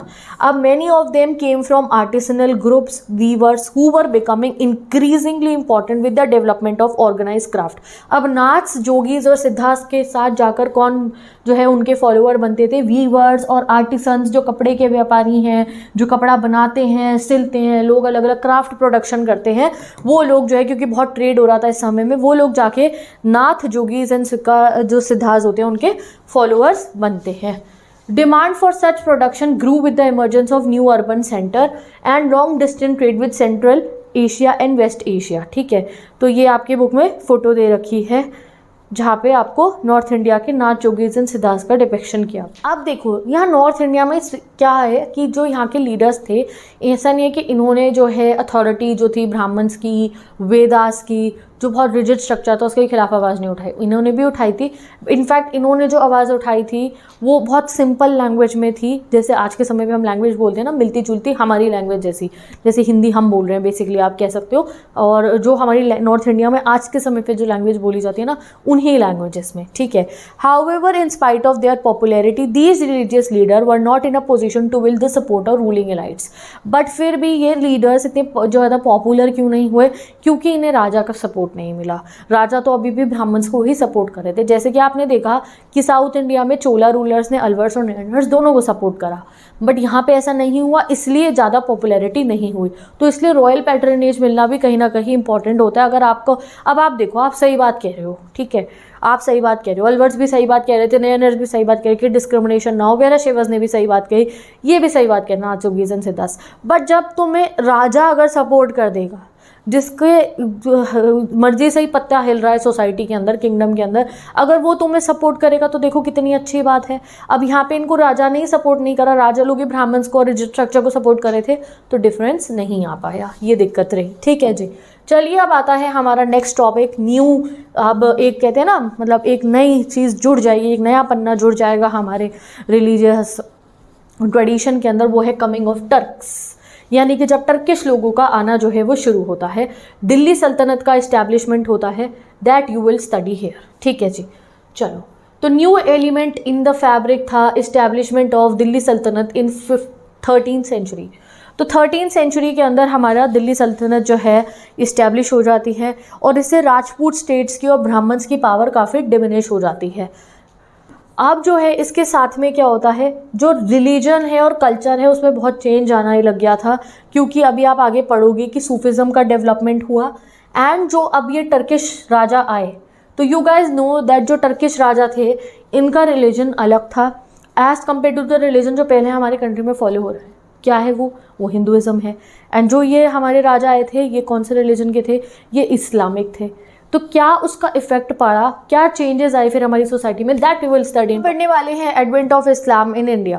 तो अरब मर्चेंट जो थे हमारे इंडिया आते रहते थे ट्रेड के लिए, और जो है सेंट्रल एशिया से भी हमारी कंट्री में लोग आते थे जो है ट्रेड के लिए, कुछ तो आके नॉर्थ में सेटल भी हो गए थे। ठीक है, नॉर्थ वेस्टर्न पार्ट में हमारी कंट्री के। अब 7th सेंचुरी में जब इस्लाम इस्टेब्लिश होता है, यानी कि इस्लाम जो रिलीजन है वो इस्टेब्लिश होता है। ठीक है, कब हुआ था मैं यहाँ आपको पूरा डिटेल स्क्रीनशॉट लगा रही हूँ। इस सेंचुरी से हमारा जो है इस्लाम इस्टेब्लिश हो गया था। तो ये जो एरिया था जितना भी, जैसे आप बोलो अरब वर्ल्ड हो गया, इसको क्या कहते थे? Islamic world. इसलिए अगर कोई तुर्क सुल्तान आया, तुर्की लोग आए हमारे यहाँ पे, तो उनको हमने क्या बोला? इस्लामिक वर्ल्ड से आए हैं। ठीक है, जैसे ये दिल्ली सल्तनत वाले हैं तो हम क्या कहते थे? ये इस्लामिक वर्ल्ड से आए हैं। ठीक है, चलो 5.1 faith of rulers and subject, अगला टॉपिक आता है। अब देखो यहाँ पे बात ये रही कि 711 के अंदर, यानी कि 711 के अंदर अरब जनरल जिनका नाम था मोहम्मद कासिम, इन्होंने आके सिंध को, हमारा जो सिंध था, सिंध उस समय इंडिया का ही पार्ट था, ठीक है, हमारा ही था ये पूरा सब कॉन्टिनेंट का ये पूरा एरिया, तो सिंध को ना क्या हो जाता है, आके अरब के एक जनरल कॉन्कर कर लेते जिनका नाम था मोहम्मद कासिम, वन मार्क करे याद करना, और फिर जो है सिंध कैलिफ की डोमेन में आ जाता है, यानी कि जो खलीफा है ना उनकी डोमेन में आ जाता है। ठीक है, और 13th सेंचुरी के अंदर तुर्क और अफगान आ जाते हैं और दिल्ली सल्तनत इस्टेब्लिश कर देते हैं। मुग़ल एम्पायर 16th सेंचुरी में आ जाता है, और जो है आगे भी इमर्ज होते रहते हैं कुछ इस्लामिक किंगडम्स 18th सेंचुरी तक। अब इससे क्या होता है, और जो है formation of sultanates in Deccan also, यानी कि सदर्न इंडिया के अंदर भी सल्तनत इस्टेब्लिश होनी शुरू हो जाती हैं। अब इससे क्या होता है कि Islam was the acknowledge religion of rulers. अब जो राजा आ रहा है दिल्ली सल्तनत का जो राजा है, रूलर है, उसको सुल्तान कहा जाता है, राजा नहीं। तो वो जो सुल्तान है उसका रिलीजन क्या है, वो है इस्लाम, ठीक है। और जो उसका सब्जेक्ट है, ज़्यादातर उस समय पे हमारे यहाँ पे जो लोग थे वो कौन है, हिंदू है, ठीक है। तो अब जो है एक इस्लामिक रूलर के अंडर में हिंदू पॉपुलेशन कैसे रहेगी, इसके ऊपर क्वेश्चन हुआ था कि ये सब कैसे पॉसिबल होगा। तो चलो पढ़ते हैं कैसे जो है ये पॉसिबल हुआ। ओके, तो अब आया topic faith of rulers and subject. तो जैसे कि मैं आपको बता चुकी हूँ, रूलर का फेथ अलग था, रूलर्स के रिलीजन अलग थे, एंड जो सब्जेक्ट है उनका रिलीजन अलग था। तो मुस्लिम वर्ल्ड में क्या होता है कि रूलर्स जो है उनके लिए मैंडेटरी है कि अगर वो रूल करेंगे, शासन करेंगे, तो वो उलेमा के बताए हुए तरीक़ों से शासन करेंगे। और उलेमा कौन होते हैं, मुस्लिम स्कॉलर्स, जिनको मुस्लिम लॉज की, इस्लामिक लॉज की, मुस्लिम नहीं कहेंगे, इस्लामिक कहना चाहिए, इस्लामिक लॉज की जिन्हें गहरी नॉलेज है, तो वो उसके अकॉर्डिंग जो है रूल करते थे। यानी कि बेसिकली अगर बोला जाए तो उलेमा कहते थे राजाओं को कि आप शरिया के अकॉर्डिंग रूल करो ना। शरिया का मतलब आपकी बुक में जो बॉक्स है उसमें बता रखा है, शरिया मतलब जो इस्लामिक लॉज है, जो कुरान में लिखा है, जो भी जो है आप बेसिकली चार चीज़ों को मिला के शरिया जो है बनता है, ठीक है। कि जितने भी इस्लामिक वर्ल्ड में जो लॉज हैं, इस्लामिक ट्रेडिशन में जो लॉज हैं, आप उनके हिसाब से रूल करेंगे जितने भी राजा लोग हैं, उलेमा ये कहते थे। अब प्रॉब्लम अराइज ये हुई कि ठीक है राजा रूल कर लेगा शरिया के अकॉर्डिंग, बट जो है सामने वाले जो रिलीजन के जो लोग हैं वो तो डिफरेंट है, वो इस्लामिक नहीं है, तो आप कैसे शरिया के अकॉर्डिंग उनके ऊपर रूल कर सकते हो। तो इसलिए क्या, इस प्रॉब्लम को सॉल्व करने के लिए ज़िम्मी नाम का एक टैक्स इंट्रोड्यूस करा गया कि राजा अब इन लोगों के ऊपर रूल कैसे करेगा, इनसे टैक्स वसूल करके। ज़िम्मी एक अरेबिक वर्ड से डिराइव हुआ है वर्ड, जिसका मतलब होता है जिम्मा। तो जिम्मा मतलब, जिम्मा कहते हैं जिम्मा, जिम्मा मतलब क्या होता है, प्रोटेक्शन, मतलब कि सुरक्षा। तो कॉन्सेप्ट ये चलता था ज़्यादातर जो है ना, आप कह सकते हो कि अंग्रेजी वर्ल्ड, जहाँ पे जो है अंग्रेज़ों के ऊपर, यानी कि जो क्रिश्चियन हो गए और जो जूस हो गए, जब इनके ऊपर जो है कोई मुस्लिम राजा रूल करने लगता था, इस्लामिक राजा रूल करने लगता था, तो वो इन क्रिश्चियंस से और जूस से टैक्स वसूल करते थे कि अगर आप क्रिश्चियनिटी फॉलो करना चाहते हो हमारे अंडर में रह के, तो यू हैव टू पे टैक्स। अगर आप जूइश हो और आपको अपना रिलीजन फॉलो करना है हमारे अंडर में रह के, तो यू हैव टू पे टैक्स। तो यही चीज़ इन्होंने अब कि हमारे इंडिया पे भी जो है लगाई कि अगर हम इंडियंस को जो है, और हम हिंदू हैं, अगर हमें इनके अंडर में रहना है, इनके राजा के स्टेट में रहना है, किंगडम में रहना है, और अपने ही रिलीजन को प्रोपगेट करना है, कि अगर हम हिंदू हैं, हमें हिंदू ही रहना है, तो हमें अब इन लोगों को एक टैक्स देना पड़ेगा, जिसका नाम क्या है, ज़िम्मी है। तो introduction of Jimmy means protected. Protected ये वर्ड किससे निकला है, ज़िम्मा से। और ये उन पीपल के लिए डेवलप हुआ था, स्क्रिप्चर्स पढ़ के हमें पता चला, जैसे कि जूइश और क्रिश्चियंस के लिए, जो मुस्लिम रूलर के अंडर में रहते थे। अब जब ये इंडिया है तो इंडिया में भी यही था, इंडिया के अंदर थे हिंदूज, तो इसीलिए रूलर्स जैसे कि मुग़ल हो गए और बाकी रूलर जो हो गए, सब ने जो है क्या लगाया था, सब ने जो है हमारे ऊपर टैक्स लगाया था, हमें प्रोपगेट कर पाए जैसे हम अपने रिलीजन को, उसके लिए। और इसीलिए कहते हैं मुगल्स कि भाई हम खाली जो है मुस्लिम्स के राजा नहीं हैं, हम सभी लोगों के राजा हैं, क्योंकि जो है ऑब्वियसली वो टैक्स लेते थे और बाकी लोगों को भी रूल करते थे। Rulers adopt flexible पॉलिटीज towards their subject. अब यहाँ पे एनसीईआरटी में जो ये लाइंस लिखी हैं, देखो भाई मैं तो इन्हें ही रीड कर रही हूँ, तो I have to read it and tell you, ठीक है। जो सच है कहीं ना कहीं डिफरेंट भी होते हैं, but I have to tell you this, so I am telling you. तो rulers adopted flexible policies towards their subject. अब यहाँ पे गिवन है जो ये रूलर्स थे, मुगल रूलर्स हो गए हमारे, ये कभी कभी कुछ थोड़ा फ्लेक्सिबल हो जाते थे सब्जेक्ट्स के साथ। सब्जेक्ट मतलब क्या है यहाँ पे, Hindu population. Several rulers gave land endowments. बहुत सारे ये जो मुगल रूलर्स थे और बाकी रूलर्स जो मुस्लिम रूलर्स थे, वो लैंड ग्रांट्स यानी कि जो है लैंड ग्रांट करते थे जो है, और टैक्स एग्जेम्पशंस देते थे हिंदूज़ को, जैना लोगों को, ज़ोरास्ट्रियन को, क्रिश्चियंस को, जो इंडिया में रहते थे, इंस्टीट्यूशन बनाने के लिए, और डोनेशंस करते थे, या जो है टैक्स एग्जेम्पशन देते थे कि आप टैक्स पे मत करो। तो ये चीज़ आपके बुक में गिवन है। एंड इवन यहाँ पे ये गिवन है, they gave respect and express devotion towards non Muslim religious leaders. और बहुत सारे ऐसे मुस्लिम राजाओं का यहाँ पे लिखा है, सुल्तान्स का, कि वो जो है नॉन मुस्लिम रिलीजियस लीडर्स होते थे, उनकी रिस्पेक्ट करते थे। These grants were made by several Mughal rulers. यहाँ पे गिवन है कि बहुत सारे मुगल रूलर्स ग्रांट्स करते थे। ग्रांट मतलब लैंड ग्रांट हो गया, या कहा कि ठीक है आप टैक्स पे मत करो। कौन से मुगल रूलर का यहाँ नाम गिवन है, वो गिवन है अकबर का एंड औरंगजेब का। तो गाइस अकबर का तो ठीक है, वी नो दैट अकबर ने काफ़ी कुछ बार जो है करे थे टैक्स एग्जेम्पशंस, बट यहाँ पे औरंगजेब का भी नाम गिवन है, and I am just telling you क्योंकि ये हमारे एनसीईआरटी में लिखा है, ठीक है जी। चलिए अब आते हैं हमारा नेक्स्ट टॉपिक, जो है the popular practice of Islam. ठीक है, तो Islam was not confined to ruling elite. अब धीरे धीरे देखो हमारी कंट्री के अंदर इस्लाम सिर्फ ऐसा नहीं था कि सिर्फ रूलर्स ही फॉलो कर रहे थे, जो हमारी कंट्री के पीजेंट्स थे, फार्मर्स थे, आर्टिसंस थे, वॉरियर्स थे, मर्चेंट्स थे, वहाँ पे भी इस्लाम को फॉलो किया जाना शुरू हो गया। ठीक है जी, तो हमारी कंट्री के अंदर भी इस्लाम जो है वो अपनाया जाना शुरू हो गया। ठीक है जी, and all those who adopted Islam, जिस लोगों ने इस्लाम को अडॉप्ट करा हमारी कंट्री के अंदर, जैसे अब मुगल रूलर्स आ गए, दिल्ली सल्तनत आई, टर्किश लोग जो आए थे, ये जितने भी मुस्लिम रूलर्स आए, तो इनके अंडर में जो पॉपुलेशन रह रही थी उन्होंने अडॉप्ट कर लिया अब इस्लाम, कुछ पॉपुलेशन ने इस्लाम को अपना लिया। तो जब इन्होंने इस्लाम को अपनाया तो इनको इस्लाम को अडॉप्ट करने के लिए 5 बेसिक प्रिंसिपल जो होते हैं उनको फॉलो करना होता है। ठीक है, वो 5 बेसिक प्रिंसिपल क्या क्या हैं? सबसे पहले ये मानना, अगर वो इस्लाम को अडॉप्ट कर रहे हैं, कि there is one God, Allah, and prophet Mohammed उनके मैसेंजर हैं। दूसरा, offering prayers 5 times a day, जिसको हम कहते हैं नमाज। तीसरा, गिविंग आर्म्स, ठीक है, यानी कि मदद करना सभी की, ठीक है, और ज़रूरतमंदों की मदद करना, ये ठीक है। Fasting during the month of Ramzan, यानी कि जो रोज़े रखे जाते हैं 4th ये। And 5th, performing the pilgrimage to Mecca, जिसे कहते हैं हम हज। ये 5 प्रिंसिपल्स को अडॉप्ट करना पड़ता है इस्लाम जो है रिलीजन अडॉप्ट करने के लिए। ठीक है, अभी आपको यहाँ पे डिफरेंसेस इन इस्लाम बताया जाएगा कि इस्लाम में कैसे डिफरेंट कम्युनिटीज़ होती हैं, ज़्यादा नहीं होती, थोड़े बहुत है। तो पहला तो मुस्लिम कम्युनिटीज़ में जो है 2 सेक्शन में डिवाइडेड होती है, एक शिया एंड एक सुन्नी। एंड एक और ब्रांच है शिया एंड सुन्नी में इस सब कॉन्टिनेंट में, जो शिया सेक्शन की ब्रांच है जिसे कहते हैं खोजा।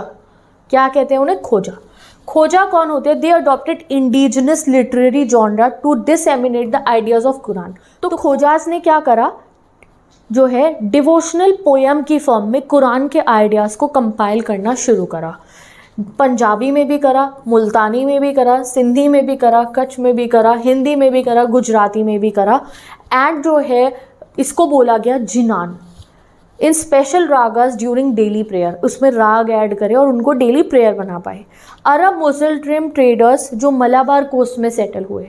अब यहाँ पे बताया जा रहा है कि जैसे यहाँ पे मुस्लिम जो मुस्लिम्स यहाँ पे जो है सेटल हो रहे थे, तो वो कुछ लोकल ट्रेडिशन की चीज़ें भी मिक्स कर रहे थे। जैसे कि हमारे यहाँ पे भक्ति मूवमेंट चल रहा था, हम डिवोशनल पोम्स गाते थे भगवान के लिए, तो वैसे ही क्या हुआ, जो कुरान के आइडियाज़ थे, खोजाज ने भी क्या करा, जो है इंडिजिनस लिटरेरी जॉनरा को जो है अपनाया। उन्होंने डिवोशनल पोएम बनाई पंजाबी में, मुल्तानी में, हिंदी में, गुजराती में, जिसमें जो है कुरान के आइडियाज़ को ही गाया जाता था प्रेयर के फॉर्म में। ठीक है, अरब मुस्लिम ट्रेडर्स, अब अरब के जो मुस्लिम ट्रेडर थे, आप अगले चैप्टर में पढ़ोगे, विजयनगर में बहुत आते थे हॉर्सेस बेचने के लिए, वो यहीं विजयनगर में सेटल हो गए होंगे साउथ इंडिया में।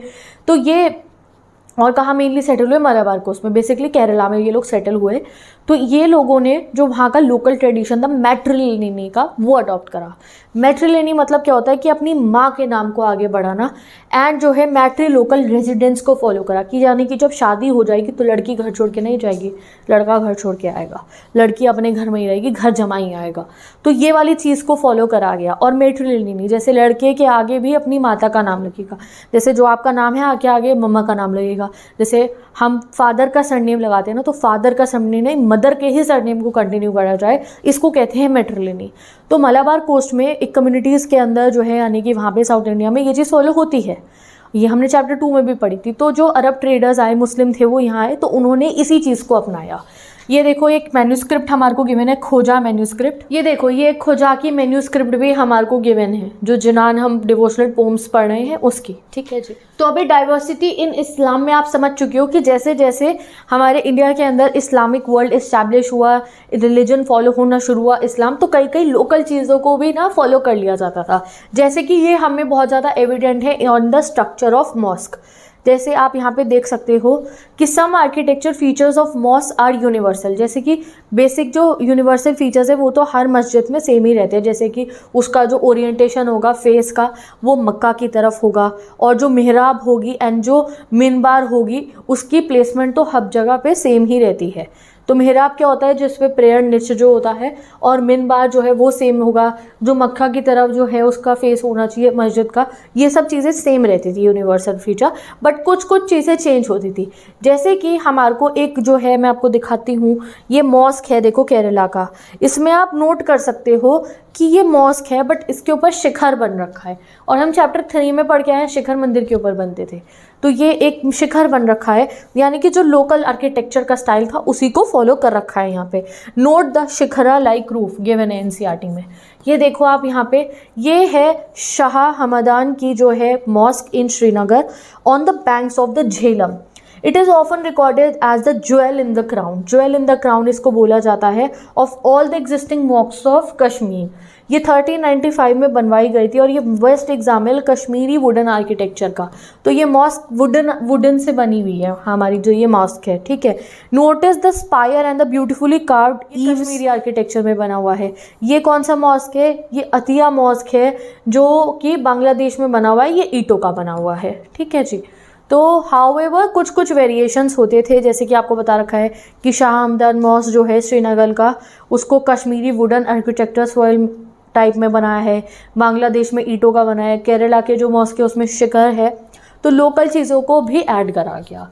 Now name for communities. तो आपने देखा होगा कि अभी तक मैंने मुस्लिम वर्ड यूज़ नहीं करा था for Islam, I was referring Islam only, क्योंकि ये चीज़ मैं इसलिए करी थी क्योंकि अब आपको बताया जा रहा है कि स्टार्टिंग में हम जो है, जो लोग जिस एरिया से आए होते थे ना, उनको उस नाम से बुलाते थे, रैदर देन जो वो रिलीजन फॉलो कर रहे हैं उस नाम से बुलाए। जैसे कि today we often use the term Hindu और मुस्लिम फॉर द कम्युनिटीज़, यानी कि हम हिंदू और मुस्लिम कहते हैं रिलीजन के लिए और कम्युनिटीज़ के लिए, बट हिस्टोरियंस को अगर उन्होंने इंस्क्रिप्शन पढ़ी, जब यानी कि पुराने ज़माने के लिए इंस्क्रिप्शन पढ़े, संस्कृत टेक्स्ट पढ़े, तो उसमें जब पढ़ा हिस्टोरियंस ने, तो पता चला कि हम लोग जो लोग आए थे बाहर से, उनको हम मुस्लिम इस्लामिक नहीं कहते थे, वो जिस जगह से आते थे उनका नाम लेते थे। जैसे जो टर्किश लोग थे हम उन्हें कहते थे तुरुशका, ठीक है। जो तजाकिस्तान से लोग आए उन्हें हम कहते थे ताजिका, जो पर्शिया से लोग आए उन्हें हम कहते थे परशिका। इवन आप शाका रूलर आप बार बार पढ़ते थे, शाका रूलर कौन थे? जो अफ़गान से आए थे और जो टर्क से आए थे ना, उन्हें हम शाका रूलर्स कहते थे। और यवना, जो ग्रीक लोग आए उन्हें यवना बोला जाता था। अभी आप नेक्स्ट चैप्टर में पढ़ोगे, यवना वर्ड जो है मुस्लिम्स के लिए भी यूज़ हुआ है, सुल्तानों के लिए भी यवना वर्ड यूज़ हुआ था। जो एक सबसे ज़्यादा कॉमन वर्ड था जो हमारे संस्कृत में बोला जाता था बाहर से आए लोगों के लिए, बाहर से आए माइग्रेंट्स के लिए, वो था मेलेच, आउटसाइडर, बाहर वाले जो लोग हैं, ठीक है। They did not follow the norm of caste system and spoke different languages instead of Sanskrit. तो जो संस्कृत नहीं बोलते थे, हमारे वन सिस्टम को फॉलो नहीं करते थे, हमारे जो है ब्राह्मणिकल नॉर्म्स के परे थे, उनको मेलेच बोला जाता था। Hindu term was not use for the religion as we saw that it was use for the people who live near the river Sindh. तो ये चीज़ मैं आपको स्टार्टिंग में ही बता चुकी हूँ। इनफैक्ट बहुत पहले तक जो है हिंदू वर्ड जो था वो हमारे हिंदू रिलीजन के लिए नहीं यूज़ करा जाता था, बेसिकली हम लोग जो सिंधु रिवर के बराबर में रहते हैं उनके लिए किया जाता था। फिर धीरे धीरे अच्छा, हम जो यहाँ पे जो लोग रह रहे हैं वो जो है सनातन धर्म को प्रैक्टिस करते हैं, तो जो है ये वर्ड हमारा पड़ गया, हमारा अब हमारा जो है we can say it Hindu, we can say it Sanatan Dharma, okay, we can say Muslims. तो ये धीरे धीरे ये वर्ड्स जो है वो डेवलप हुए, ठीक है जी। चलो आता है topic number 6, the growth of Sufism in India. तो ये बताने से पहले, सूफिज्म बिल्कुल बुक लैंग्वेज पढ़ने से पहले, तो मैं तुम्हें बताती हूँ। जैसे गाइस दिल्ली में है शेख निजामुद्दीन की दरगाह, अजमेर की दरगाह है, ठीक है। From all walks of life people वहाँ जाते हैं, और जाके हम लोग क्या करते हैं, वहाँ पे जो है सूफिज्म होता है, वहाँ कवाली होती है। आपने रॉकस्टार मूवी का वो गाना सुना है, कुम फाया कुम, ये क्या है? ये सब सूफिज्म है ये, ठीक है। ये जैसे ये सूफिज्म ट्रेडिशन है, जो शेख निजामुद्दीन की दरगाह है, ये कैसे बनी इंडिया के अंदर, ये आप इस टॉपिक में पढ़ने वाले हो, ठीक है। तो लेट्स सी कि सूफिज्म जो है वो कैसे डेवलप हुआ इंडिया के अंदर। तो सूफीज कौन होते हैं? सबसे पहले अगर हमें ये जानना हो तो in early centuries of Islam में, यानी कि जब इस्लाम कब इस्टेब्लिश हुआ 7वीं सदी में, उस समय के दौरान कुछ बहुत ही ज़्यादा रिलीजियस माइंडेड, ये जो इस्लाम के प्रति जो है बहुत ही ज़्यादा जो है डिवोटेड थे, और ऐसे लोग जो बहुत समझदार थे, लर्नेड थे, उन्हें ये समझ में आया कि अब अगर वो जो चाहते हैं कि वो अल्लाह से बहुत कनेक्टेड रहे, तो उसके लिए उन्हें क्या करना चाहिए, एस्केटिज्म एंड मिस्टिसिज्म, यानी कि मेडिटेट करना चाहिए, वैराग्य करना चाहिए और बहुत ज़्यादा डिवोशन करना चाहिए अल्लाह के लिए। और उसमें जो है वो करने के लिए उन्होंने क्या रास्ता अपनाया था, म्यूज़िक का, डांस का, ठीक है, और याद करने का जो है अल्लाह को, ठीक है। तो ये लोगों का एक थी जो इन्होंने सूफिज़्म डेवलप करा, वो एक चीज़ के खिलाफ थे, वो उस चीज़ के खिलाफ थे जो इस्लामिक वर्ल्ड में बहुत ज़्यादा मटीरियलिज्म होता जा रहा था। यानी कि जितने भी सुल्तान्स थे, जितने भी रूलर्स थे, वो बहुत ज़्यादा तब टेरिटरी एक्सपेंशन पे फोकस कर रहे थे, यहाँ कब्ज़ा करो जाके, वहाँ कब्ज़ा करो जाके। अच्छी बात है, वो कह रहे थे करो ये सब, ये मना नहीं कर रहे हैं, बट इतना मटीरियलिज्म ना हो कि आप जो है अल्लाह जो है उनसे कनेक्ट ज़्यादा खुद को नहीं कर पा रहे हो। आपको उस चीज़ पे भी ध्यान देना चाहिए कि आप जो है अल्लाह से अपने आप को कनेक्ट कर रहे हो। यही चीज़ यहाँ पे लिखी है। अर्ली सेंचुरीज़ में इस्लाम के रिलीजियस माइंडेड पीपल जो सूफीज़ थे, उन्होंने खुद को एस्केटिज्म एंड मिस्टिसिज्म में टर्न करा, यानी कि पूर्ण वैराग्य में, मेडिटेशन में ऑफ अल्लाह के उन्होंने खुद को जो है ढाल लिया। और उन्होंने प्रोटेस्ट करा था जो इतना मटीरियलिज्म हो रहा था इस्लामिक वर्ल्ड के अंदर, और पॉलिटिकल इंस्टीट्यूशन जो बाउंड्रीज एक्सपैंड हो रही थी इसको, एंड दे वांटेड कि भाई अब आप लोगों को जो है ना, मतलब कि डिवोशन और लव फॉर गॉड जो है वो आपको अपना इंक्रीज़ करना चाहिए, ठीक है। तो जो है इंडिया में कैसे शुरू होता है, अगर हम सूफिज़्म की बात करें, और ये सूफिज़्म वर्ड कहाँ से आया, तो वो क्या होता है, तो सूफिज़्म तो एक इंग्लिश वर्ड है, ठीक है। अगर हम इस्लाम में सूफिज़्म का रियल मीनिंग देखें या रियल वर्ड देखें, तो इस्लाम में इसको कहा जाता है तज़व्वुफ़। क्या कहा जाता है, तज़व्वुफ़। में भी मैं थोड़ा सा प्रोनाउंस गलत कर रही हूँ, स्पेलिंग होती है तज़व्वुफ़, ये कहा जाता है सूफिज़्म को। और ये सूफ़ी टर्म जो है हिस्टोरियंस कहते हैं, हो सकता है आता हो, बड़े अलग अलग उनके मीनिंग है सूफिज़्म वर्ड के। वो कहते हैं सूफिज़्म ना उस वर्ड से आया होगा कि जो ये सूफीज़ होते थे वो वूलन एक स्वेटर पहनते थे, तो वो जो वूल होता था उसको कहते थे सूफ़। तो वो लोग जो ये वूल कपड़े पहनते थे उनको कहा गया, उन्हें सूफिस कह दिया गया, Sufism. Some told that it is derive from safa. साफ़ा मतलब होता है प्योरिटी, साफ़ कहते हैं ना, तो ये सूफिज्म यानी कि आप बहुत साफ़ डिवोशन कर रहे हो अपना गॉड के लिए। It may also derive from word सफ़ा। सफ़ा से भी हो सकता है ये वर्ड डिराइव, जो होता है एक platform outside the prophet mosque where followers assemble to learn about faith. तो सुफ़ा क्या होती है, वो जगह SUFFA, जहाँ पे जो है वो मॉस्क के बाहर होती है, जहाँ पे लोग जो है जाते हैं और वो लर्न करते हैं फेथ को। तो कह रहे हैं क्या पता सूफी वर्ड इससे डराइव हुआ हो, बट कहते हम सूफिज्म ही है। अब इंडिया में सूफिज्म 11th सेंचुरी में जो है आना स्टार्ट हो जाता है, डेवलप होना शुरू हो जाता है।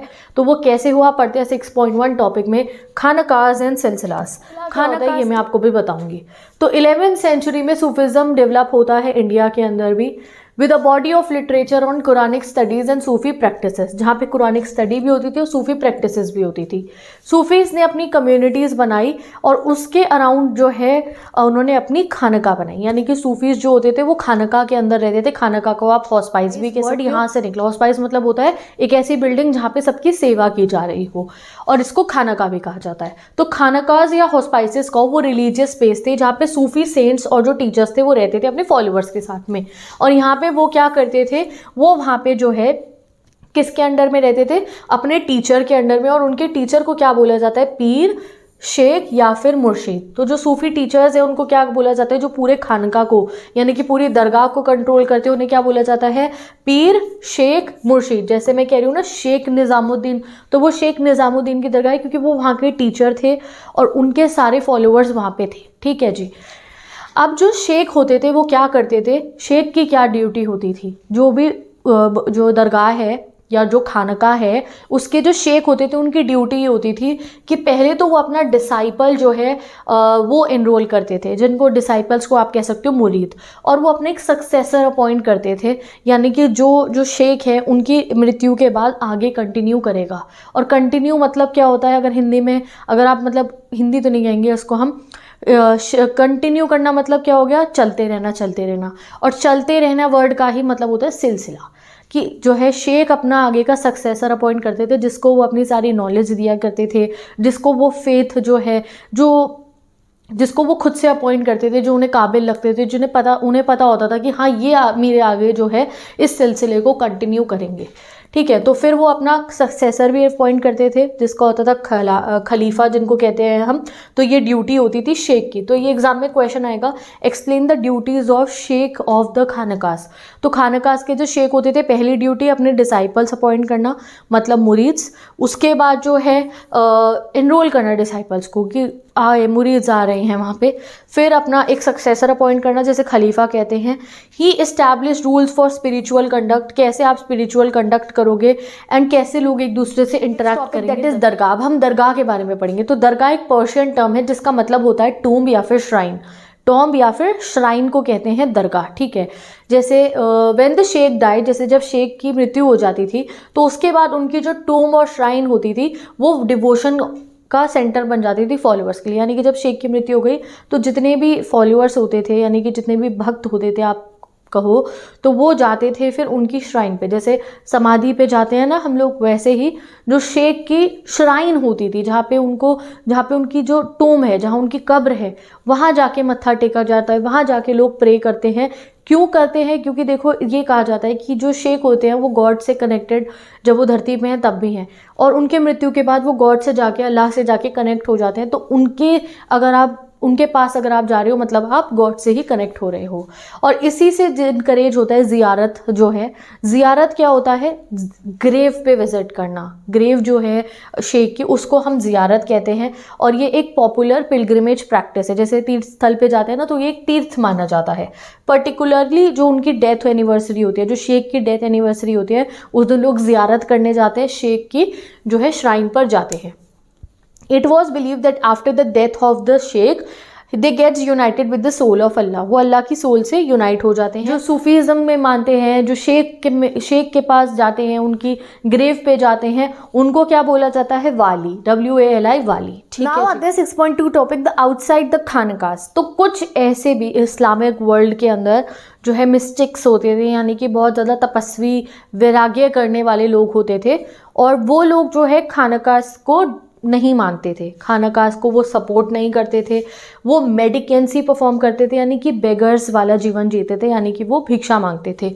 और ऑब्जर्व सेलिब्रेसी, यानी कि शादी नहीं करते थे, बिल्कुल एक जो है बिना परिवार के रहा करते थे। तो ये जो लोग होते थे ये बाकी सब रिचुअल्स वगैरह को इग्नोर करते थे और पूर्ण तरीके से एस्केटिज्म यानी कि वैराग्य और जो है अल्लाह की, गॉड की डिवोशन में ही लगे रहते थे। कौन कौन थे ये? They were known by different names: Qalandars, Madaris, Malangs and Haidris, because of their deliberate defiance of the Sharia. अब ये लोग जो थे वो शरिया के अकॉर्डिंग नहीं चलते थे, जो शरिया रूल जो है जिसके अकॉर्डिंग चलना होता है, तो इसलिए इनको बेशरिया भी कहा जाता था।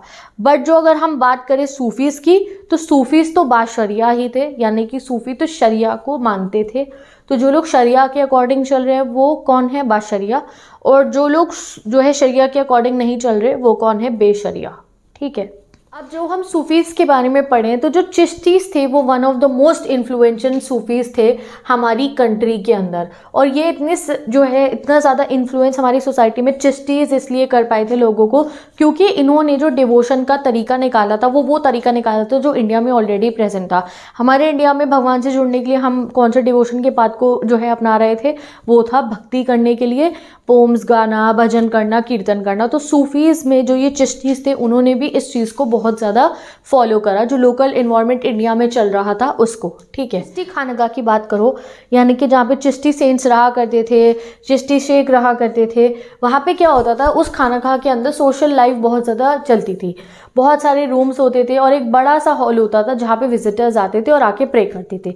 जो शेख होते हैं वो कहाँ रहते थे? वो रहते हैं एक छोटे से कमरे में जो हॉल के ऊपर होता था खानका के, और वहाँ पे भी लोग सुबह शाम उनसे मिलने आते थे। There was an open kitchen, एक ओपन किचन लंगर चलता रहता है खानका के अंदर जो फतू पे चलता है, अनआस्क्ड चैरिटी, यानी कि जो लोग जो है जैसे हम दान करते हैं ना जो उससे वो लंगर चलता है। फ्रॉम मॉर्निंग टिल इवनिंग पूरे वॉक्स ऑफ लाइफ से लोग जो है वहाँ जाते रहते थे चिश्ती दरगाह के अंदर, चिश्ती खानका के अंदर सॉरी, और वहाँ जाके जो है शेख से ब्लेसिंग्स लिया करते थे। हिंदू जोगीज या आपको योगीज एंड इवन कलंदर्स भी वहाँ जाया करते थे। Other visitors included poets such as Amir Hassan Sidzi, Amir Khusro और जो है ज़ियाउद्दीन बरानी, बहुत सारे जो है ऐसे ऐसे बड़े बड़े पोएट्स जो थे उस ज़माने के, वो चिश्तीज़ के बारे में और शेख्स के बारे में लिखा करते थे। Different practices were adopted by Chishtis in their khanqah. बहुत सारे अलग अलग प्रैक्टिसेस चिश्तीज़ करते थे अपने खानका के अंदर, जैसे कि bowing before the sheikh, sheikh के आगे हर कोई अपना सर झुकाता था। ऑफरिंग वाटर टू विजिटर, यानी कि कोई भी आपके पास आए हो आपको उनको पानी पिलाना है। Shaving the heads of initiates and yogic exercise, ठीक है, तो वो अपने हेड भी शेव करते थे और योगिक एक्सरसाइज करना। ओके चलो, शेख निज़ामुद्दीन जो है, अब हम शेख निज़ामुद्दीन के बारे में पढ़ते हैं। तो जो शेख निज़ामुद्दीन है उन्होंने अपने सेवरल स्पिरिचुअल सक्सेसर अपॉइंट करे थे, जिन्होंने अलग अलग जगहों पे जाके अपनी उनकी हॉस्पाइसेस जो है वो बनवाई थी।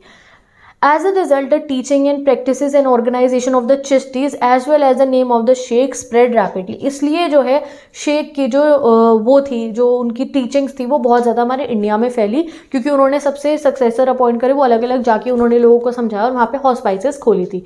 और इसलिए जो है शेख की श्राइन पे, फिर जब शेख की डेथ हुई तो उनकी श्राइन पे पिलग्रिमेज बहुत ज़्यादा हुई, क्योंकि लोग उनको बहुत मानते थे, तो लोग फिर उनकी जो है दरगाह पे जाना शुरू करते हैं। चिश्ती डिवोशनलिज्म, ज़ियारत एंड कवाली। तो जैसे कि मैंने कहा था थोड़ा लेंदी चैप्टर है, तो टाइम तो देखो इस चैप्टर में आपका लगेगा, बट ये चैप्टर बहुत इंपॉर्टेंट है एग्जाम के लिए, याद रखो इस चीज़ को। तो pilgrimage on the tombs of Sufi cents को कहते हैं ज़ियारत, यानी कि जब भी कोई जना जो है सूफी सेंट्स के टूम पे, उनकी कब्र पे जा रहा है डिवोशन सीख करने के लिए, उसको हम क्या कहते हैं, ज़ियारत कहते हैं in all over the Muslim world, ठीक है। और क्यों जाया जाता है, उन बरकत रिसीव करने के लिए, उनकी ब्लेसिंग रिसीव करने के लिए सूफी सेंट्स की, इसलिए। For more than 7th century people हर तरीके की लाइफ से एक्सप्रेस करते हैं अपना devotion towards the dargah, saints की दरगाह पर जो है जाते हैं ज़ियारत करने के लिए, बरकत रिसीव करने के लिए। और एक चीज़ जो बहुत ज़्यादा रेलिवेंट हमने देखी है, वो चिश्ती कहो आप या फिर आप जो कहो कि जितने भी सूफिज़म कल्चर है हमारा उसके अंदर, वो ये है कि जो सूफीज़ होते हैं वो म्यूज़िक और डांस का जो है यूज़ करते हैं, मिस्टिकल चैंट्स करते हैं गॉड को जब वो याद करते हैं उस समय में, और उसको हम क्या कहते हैं, कव्वाली कहते हैं। Sufis remember God either by reciting their name. तो जो सूफीज़ है उनका भगवान को याद करने का तरीका, अल्लाह को याद करने का तरीका क्या है, जिक्र करना, डिवाइन नेम का जिक्र करना, और evoking his presence through sama, और उनकी प्रेजेंस इवोक करना थ्रू समा, और performance of mystical music known as qawwali. तो वो कव्वाली जब परफॉर्म करते हैं तो वो गॉड की प्रेजेंस को यहाँ अर्थ पे लेकर आते हैं, ठीक है। और वो जिक्र जब करते हैं गॉड का तो खुद को गॉड से कनेक्ट करते हैं, ठीक है। तो यहाँ पे सूफी टीचर्स के नेम गिवन है, year of birth and location given है। शेख मोइनुद्दीन सिद्दी, ठीक है, 1235 अमेर राजस्थान। ख्वाजा कुतुबुद्दीन बख्तियार, ठीक है। तो इन सब के नाम आपको गिवन है, तो आप इनको लर्न कर सकते हो, ठीक है। अगर हम बात करें फॉर मोर देन 7 सेंचुरीज से, हर वॉक ऑफ लाइफ से लोग जो है, सोशल बैकग्राउंड से जो लोग हैं वो चिश्ती दरगाह पे जाते हैं, यानी कि जो चिश्ती सेंट्स की दरगाह है वहाँ जाते हैं। और उनमें से जो है सबसे रेवर्ड श्राइन, यानी कि जो सबसे ऑफन एडमायर्ड रिस्पेक्टेड श्राइन जो है वो है ख्वाजा मोइनुद्दीन की, जिनको हम गरीब नवाज भी कहते हैं, यानी कि कम्फर्टर ऑफ द पुअर, जो गरीबों की मदद करते हैं।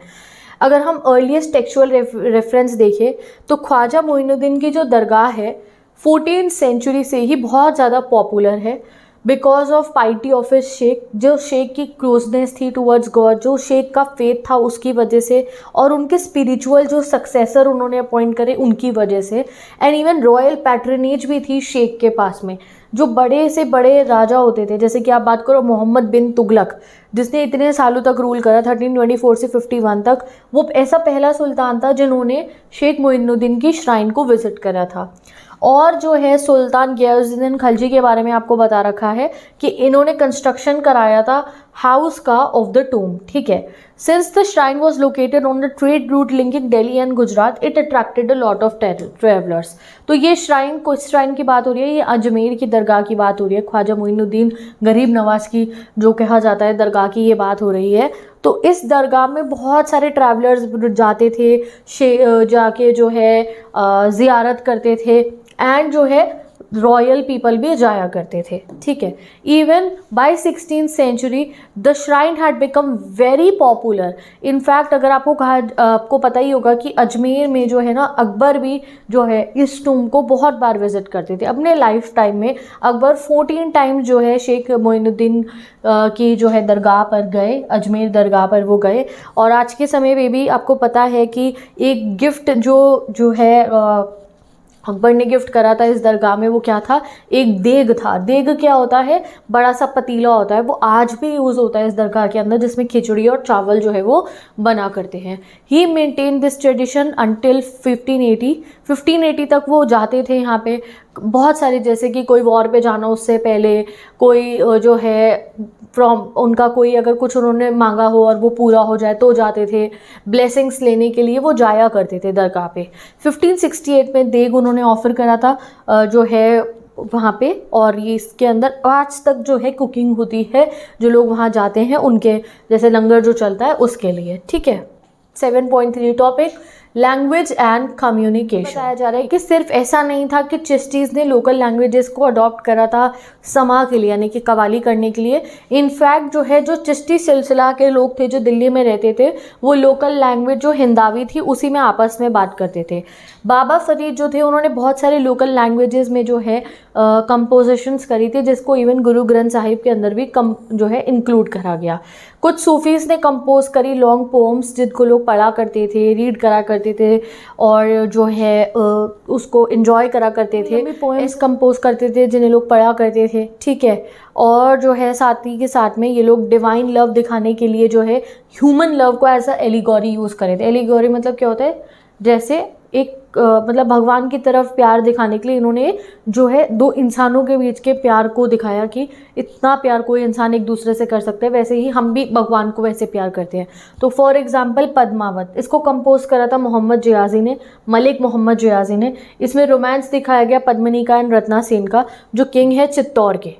ओके, अदर पोएम्स, बहुत सारे जो है पोएम्स भी लिखा करते थे जो है सूफीज़ सिलसिला के अंदर, जिनको लुलेबाइस कहा जाता था, बच्चों के लिए हो गया। वेडिंग में जो गाने बजाने गाते हैं वो गाए जाते थे। सूफीज़ ऑफ द जो रीजन थे, they were inspired by the Kannada vachanas also, ठीक है। जो लिंग्यार्ड्स ने वचन लिखे थे ना कन्नड़ के अंदर, वो भी, उनसे भी वो इंस्पायर्स थे। 4 Sufis and the state. Sufis and the state मतलब हो गया राजा। तो Chishti tradition was maintaining a distance from worldly power, but it did not isolated from political power. तो सूफीज़ वैसे कहते थे कि आपको मटीरियलिज्म से दूर रहना है, बट मटीरियलिज्म से दूर रहने का मतलब ये नहीं था कि वो राजाओं से दूर रहते थे, नहीं। वो लोग राजाओं से ग्रांट्स और डोनेशंस को एक्सेप्ट करा, जो है डोनेशंस एक्सेप्ट करते थे, both in cash and kind, जिससे वो अपनी इमीडिएट रिक्वायरमेंट जैसे food, clothes, living quarter, ritual necessities जो है वो सब पूरी करा करते थे। The moral high status of the Sufis attracted people from all walks of life. जितने ज़्यादा सूफीज़ की मान्यता होती थी उतने ज़्यादा लोग उनसे मिलने जाते थे।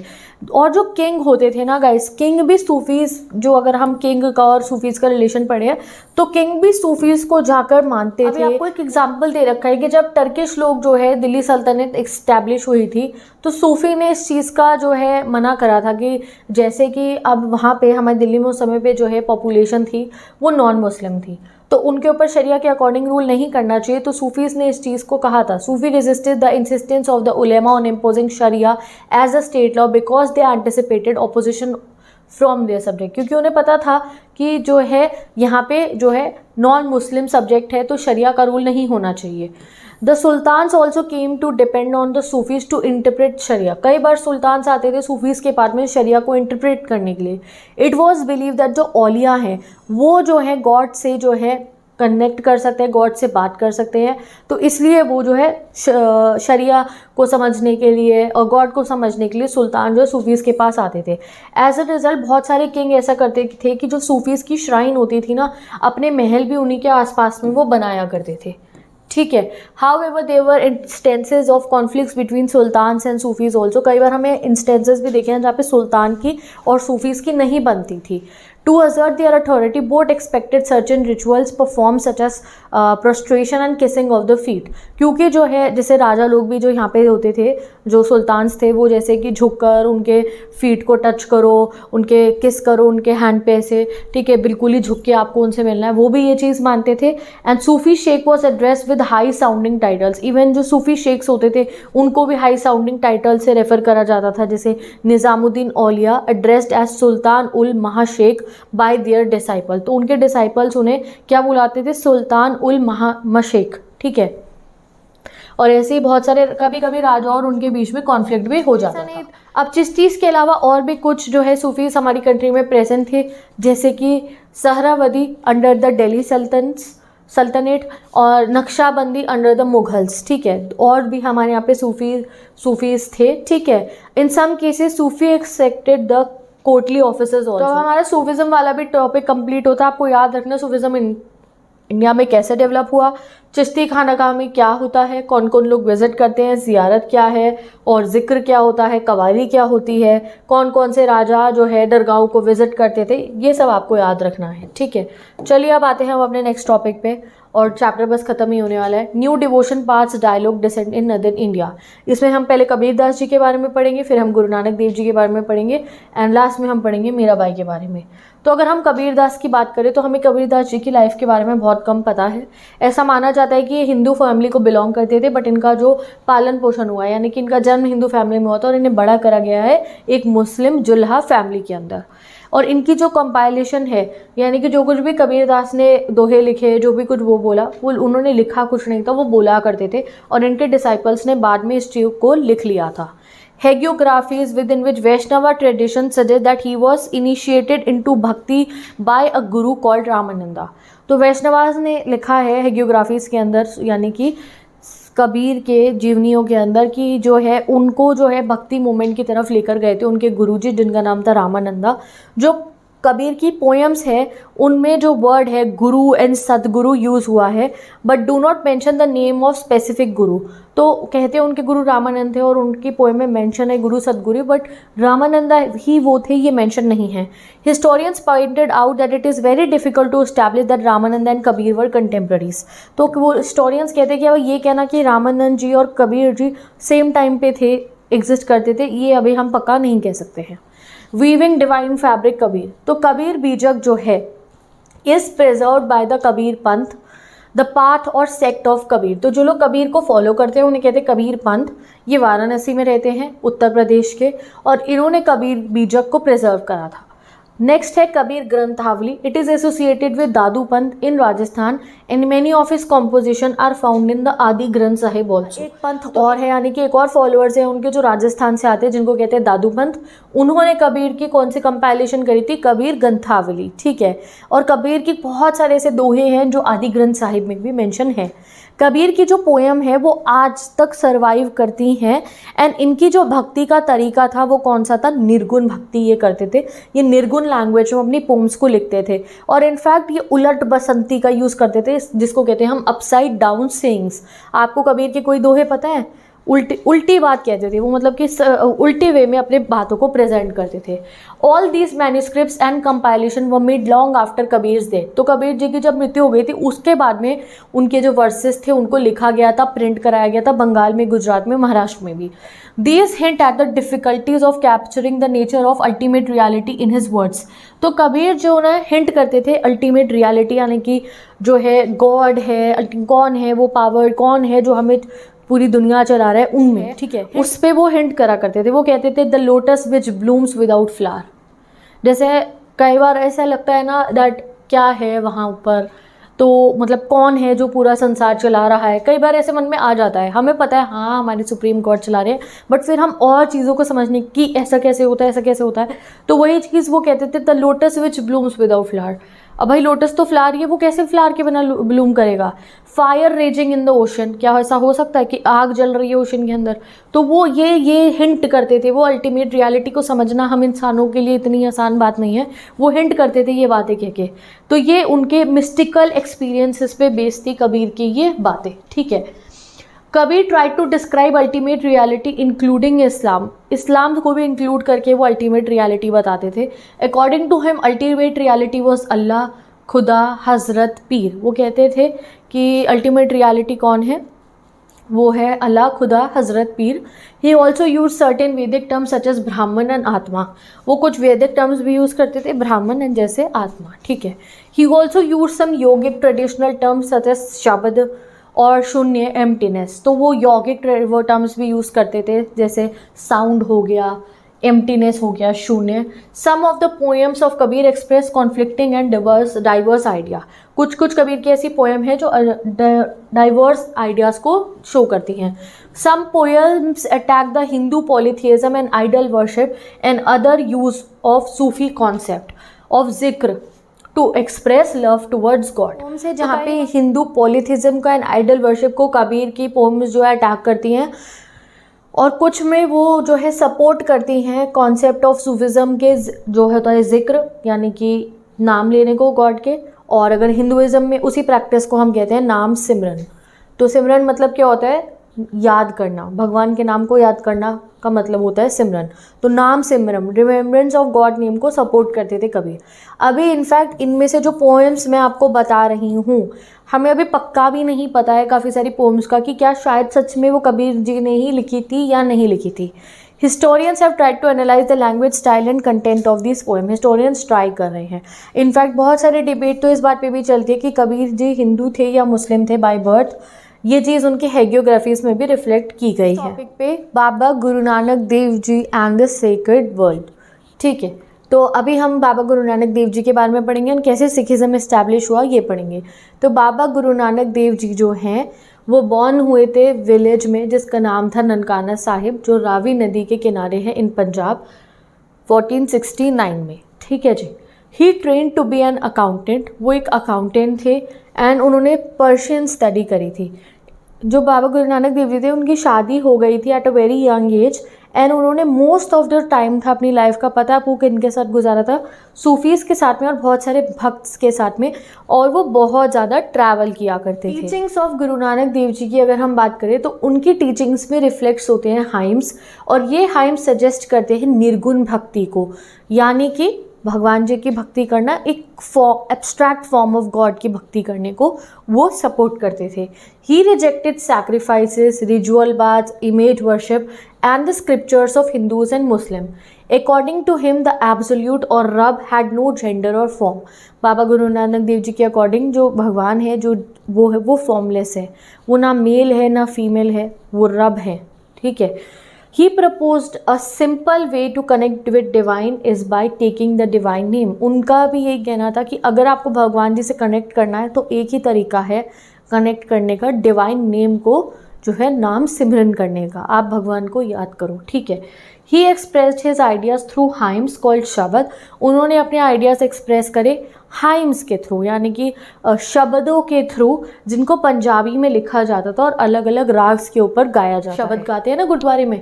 ही organize his followers into a community. उन्होंने अपने फॉलोअर्स को एक कम्युनिटी में ऑर्गेनाइज करा एंड कुछ रूल्स बनाए उनके जो है फॉलोअर्स के वर्शिप के तरीके को लेकर। उनके जो वो फॉलोअर्स थे उनको क्या कहा गया, और जो सारे वर्शिप करते थे इकट्ठे होकर, उन्हें कहा जाता था संगत। ही appointed one of his disciples, और उनके एक दो डिसाइपल्स थे जिनका नाम था अंगद, उन्होंने उनको अपना सक्सेसर बना दिया, जो गुरु अंगद देव जी हैं, ठीक है। तो Guru Nanak did not wanted to establish a new religion. तो हमारे गुरु नानक देव जी एक नया रिलीजन एस्टैब्लिश नहीं करना चाहते थे, but after his death his followers consolidated their own practices to form a distinct community, ठीक है। जो फिफ्थ गुरु थे, जो हमारी फिफ्थ गुरु है ना सिखों के, गुरु अर्जुन देव जी, तो उन्होंने गुरु नानक जी के जितने भी हाइम्स थे with those of 4 of the successor, और जो वर्सेस थे, जो भी उन्होंने हाइम्स लिखे, ठीक है, और जो है और बाकी रिलीजियस पोएट जैसे कि बाबा फरीद के, रविदास के एंड कबीर दास के जितने भी जो है दोहे थे, हाइम्स थे, उनको इकट्ठा करके लिखा आदि ग्रंथ साहिब के अंदर। And these hymns are called Gurbani. और इन्हीं हाइम्स को, इन्हीं शब्दों को, इन्हीं भजनों को, इन्हीं जो है शब्दों को हम क्या कहते हैं, गुरबानी। और गुरबानी को वेरियस लैंग्वेजेस में कंपोज कर। 10th गुरु की अगर हम बात करें, जिनका नाम है गुरु गोबिंद सिंह जी, ठीक है, included the composition of 9th गुरु। तो गुरु गोबिंद सिंह जी ने जो 9th गुरु थे, गुरु तेग बहादुर, उनकी कॉम्पोजिशन को उसमें ऐड करा। The scripture were called the Guru Granth Sahib, ठीक है, एंड फिर उस स्क्रिप्चर का नाम पड़ा हमारा गुरु ग्रंथ साहिब। और साथ ही के साथ में गुरु गोबिंद सिंह जी ने ही जो है फाउंडेशन ले करी थी खालसा पंथ की, जिसको हम कहते हैं आर्मी ऑफ द प्योर, जिसको आइडेंटिफाई करा जाता है 5 सिंबल्स से।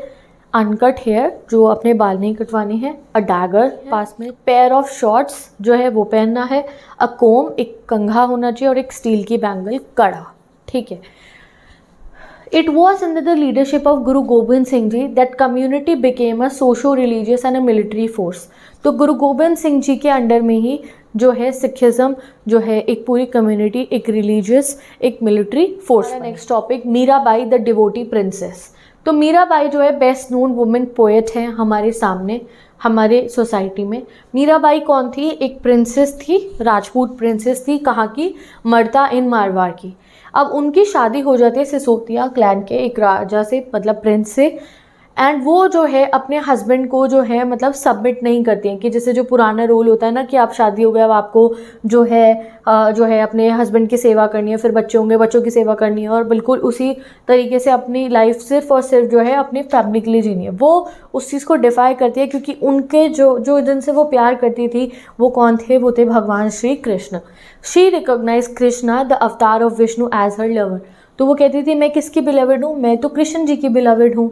हर in laws tried to prison her, ऐसा कहा जाता है कि उनके जो इन लॉज थे उन्होंने उनको जेल में डालने की कोशिश करी, बट वो वहाँ से भाग जाती हैं। राजघराना, एक राजकुमारी, एक रानी, वो अपना राजघराना, राजपाट सब छोड़ के भाग जाती हैं वहाँ से, और जो है वॉन्डर करती हैं, सड़कों पे घूमती हैं, और वो घूमते घूमते भजन कीर्तन करती हैं, और उसमें वो श्री कृष्ण को याद करती हैं। तो आप यहाँ देख सकते हो ये 15th सेंचुरी का स्कल्पचर है डिपिक्टिंग कृष्ण जी। तो ये कृष्ण जी का जो है डिपिक्शन दे रखा है। ये फ्लूट देख सकते हो आप हाथ में, एंड ये वही भगवान है हमारे, लिखा है यहाँ पे form of deity worship bye Mirabai. तो ऑब्वियसली कृष्ण जी की फोटो है, तो मीराबाई कृष्ण जी की जो है बहुत भक्ति करती थी। Her most famous preceptor was Raidas. जो उनका मोस्ट फेमस आप कह सकते हो जो उनका डिसाइपल था वो था रायदास, और वो एक लेदर वर्कर था। It shows her defines for the norms of society. तो मीराबाई जो थी वो ये जो कास्ट सिस्टम था उसको भी नहीं मानती थी। She had donned the white robes of the widow और the saffron robe of the renouncer. तो या तो वो वाइट कपड़े पहनती थी या वो ऑरेंज कपड़े पहनती थी। वाइट कपड़े विडो के, ऑरेंज कपड़े जो संसार को त्याग देते हैं। Although she did not attract a sect और group of follower, she has been recognize as a source of inspiration for centuries. Although Mirabai का कोई बहुत बड़ा सेक्ट नहीं बना, यानी कि सेक्शन जो उनको बहुत फॉलो करे, बट फिर भी वो एक बहुत इंपॉर्टेंट सोर्स है। क्यों? वो एग्जाम्पल है हमारे सामने प्योर फॉर्म ऑफ डिवोशन का। वो सिर्फ इस धरती पे आई है तो उन्होंने क्या करा? उन्होंने जो सबसे बड़ा काम है हमारे लिए करने का कि हम भगवान को याद करें, डिवोशन करें, भक्ति करें, उन्होंने वो करा। We get information about her from the bhajans attributed to her. तो उनको जो एट्रीब्यूट करेंगे भजन, उसके में उनके बारे में पता चलता है। और अच्छा, ये तो मैं आपको बता चुकी हूँ। अभी एक नेक्स्ट टॉपिक और आपकी बुक में, वो है शंकरादेव। तो शंकरादेव कौन है? शंकरादेव emerged as one of the leading proponents of Vaishnavism in Hastam, ठीक है। His teaching often known as भागवती धर्म because they were based on the Bhagavad Gita and Bhagavata Purana. तो शंकराचार्य जो देव हैं उनकी जो टीचिंग्स है वो भागवत गीता एंड भागवत पुराण के ऊपर बेस्ड है। He emphasizes the need of नाम कीर्तन, recitation of the name of the Lord in सत्संग और congregation of pious devotees। तो वो कहते हैं कि आप भगवान का नाम लीजिए सत्संग करते हुए। He also encouraged the establishment of सात्रा और monasteries for the transmission of spiritual knowledge and नाम गृह या फिर प्रेयर हॉल्स। तो शंकरादेव ये भी कहते थे कि आप क्या करो, आप जो है सत्संग करो, भगवान जी का नाम लो, भजन करो, कीर्तन करो, और उसके लिए सेपरेट हॉल्स और सेपरेट मोनेस्ट्रीज भी बनाई जानी चाहिए। Many of these institutions and practices continue to flourish in the region। अभी भी है वहाँ पे। His major जो है composition include the कीर्तन घोषा। तो ये आपको याद रखना है। With this ये चैप्टर हमारा कंप्लीट होता है। अब आप जैसे आप देख सकते हो कि अभी हमारे रिलीजियस ट्रेडिशन इंडिया के पता लगाने के लिए हमारे पास बेसिक बहुत सारी सोर्सेज रही, स्तूपास रहे, मोनेस्ट्रीज रहे, टेम्पल रही। हमने टेक्सचुअल रिसोर्सेज को भी स्टडी कर लिया है। हमने जो है वचनास पढ़े, बासवानास के से लेकर हमने मुग़ल एम्परर के फरमान्स जब स्टडी करे, वहाँ से हमें पता चला कि हमारे इंडिया में क्या क्या रिलीजियस बिलीफ रहे। हिंदुज़म इज़ देयर, इस्लाम कैसे इस्टेब्लिश हुआ, सूफिज़म में क्या चलता था, ये सब। Understanding each type of text required different skill. अब एक एक टेक्स्ट को पढ़ना, कोई किसी भाषा में, कोई किसी भाषा में है, समझना एक बहुत स्किल काम था। तो historians have to acquire familiarity with several languages, और जो है उनके स्टाइल को समझना ज़रूरी था हमारी इस हिस्ट्री को पता लगाने के लिए। तो we have reach the end of the chapter now, and ये चैप्टर आपका कंप्लीट हो गया। अब इस चैप्टर के बहुत प्रॉपर नोट्स मैंने ना हैंड रिटन बनाए हैं, क्योंकि आई नो ये लेंदी है चैप्टर बहुत ज़्यादा, तो इसलिए मैंने इसके एक हैंड रिटन नोट्स बना दिए, जिससे तुम चैप्टर को बहुत ईजिली रिवाइज कर सकते हो, समझ सकते हो। लॉन्ग आंसर इस चैप्टर की लर्न करने में तुम्हें दिक्कत ना हो तो मैं हैंड रिटन नोट्स बना चुकी हूँ, जाके आप मेरी इंस्टाग्राम ID से चेक कर सकते हो। तो मैं चलती हूँ, मिलेंगे नेक्स्ट वीडियो में। Bye bye, take care and best of.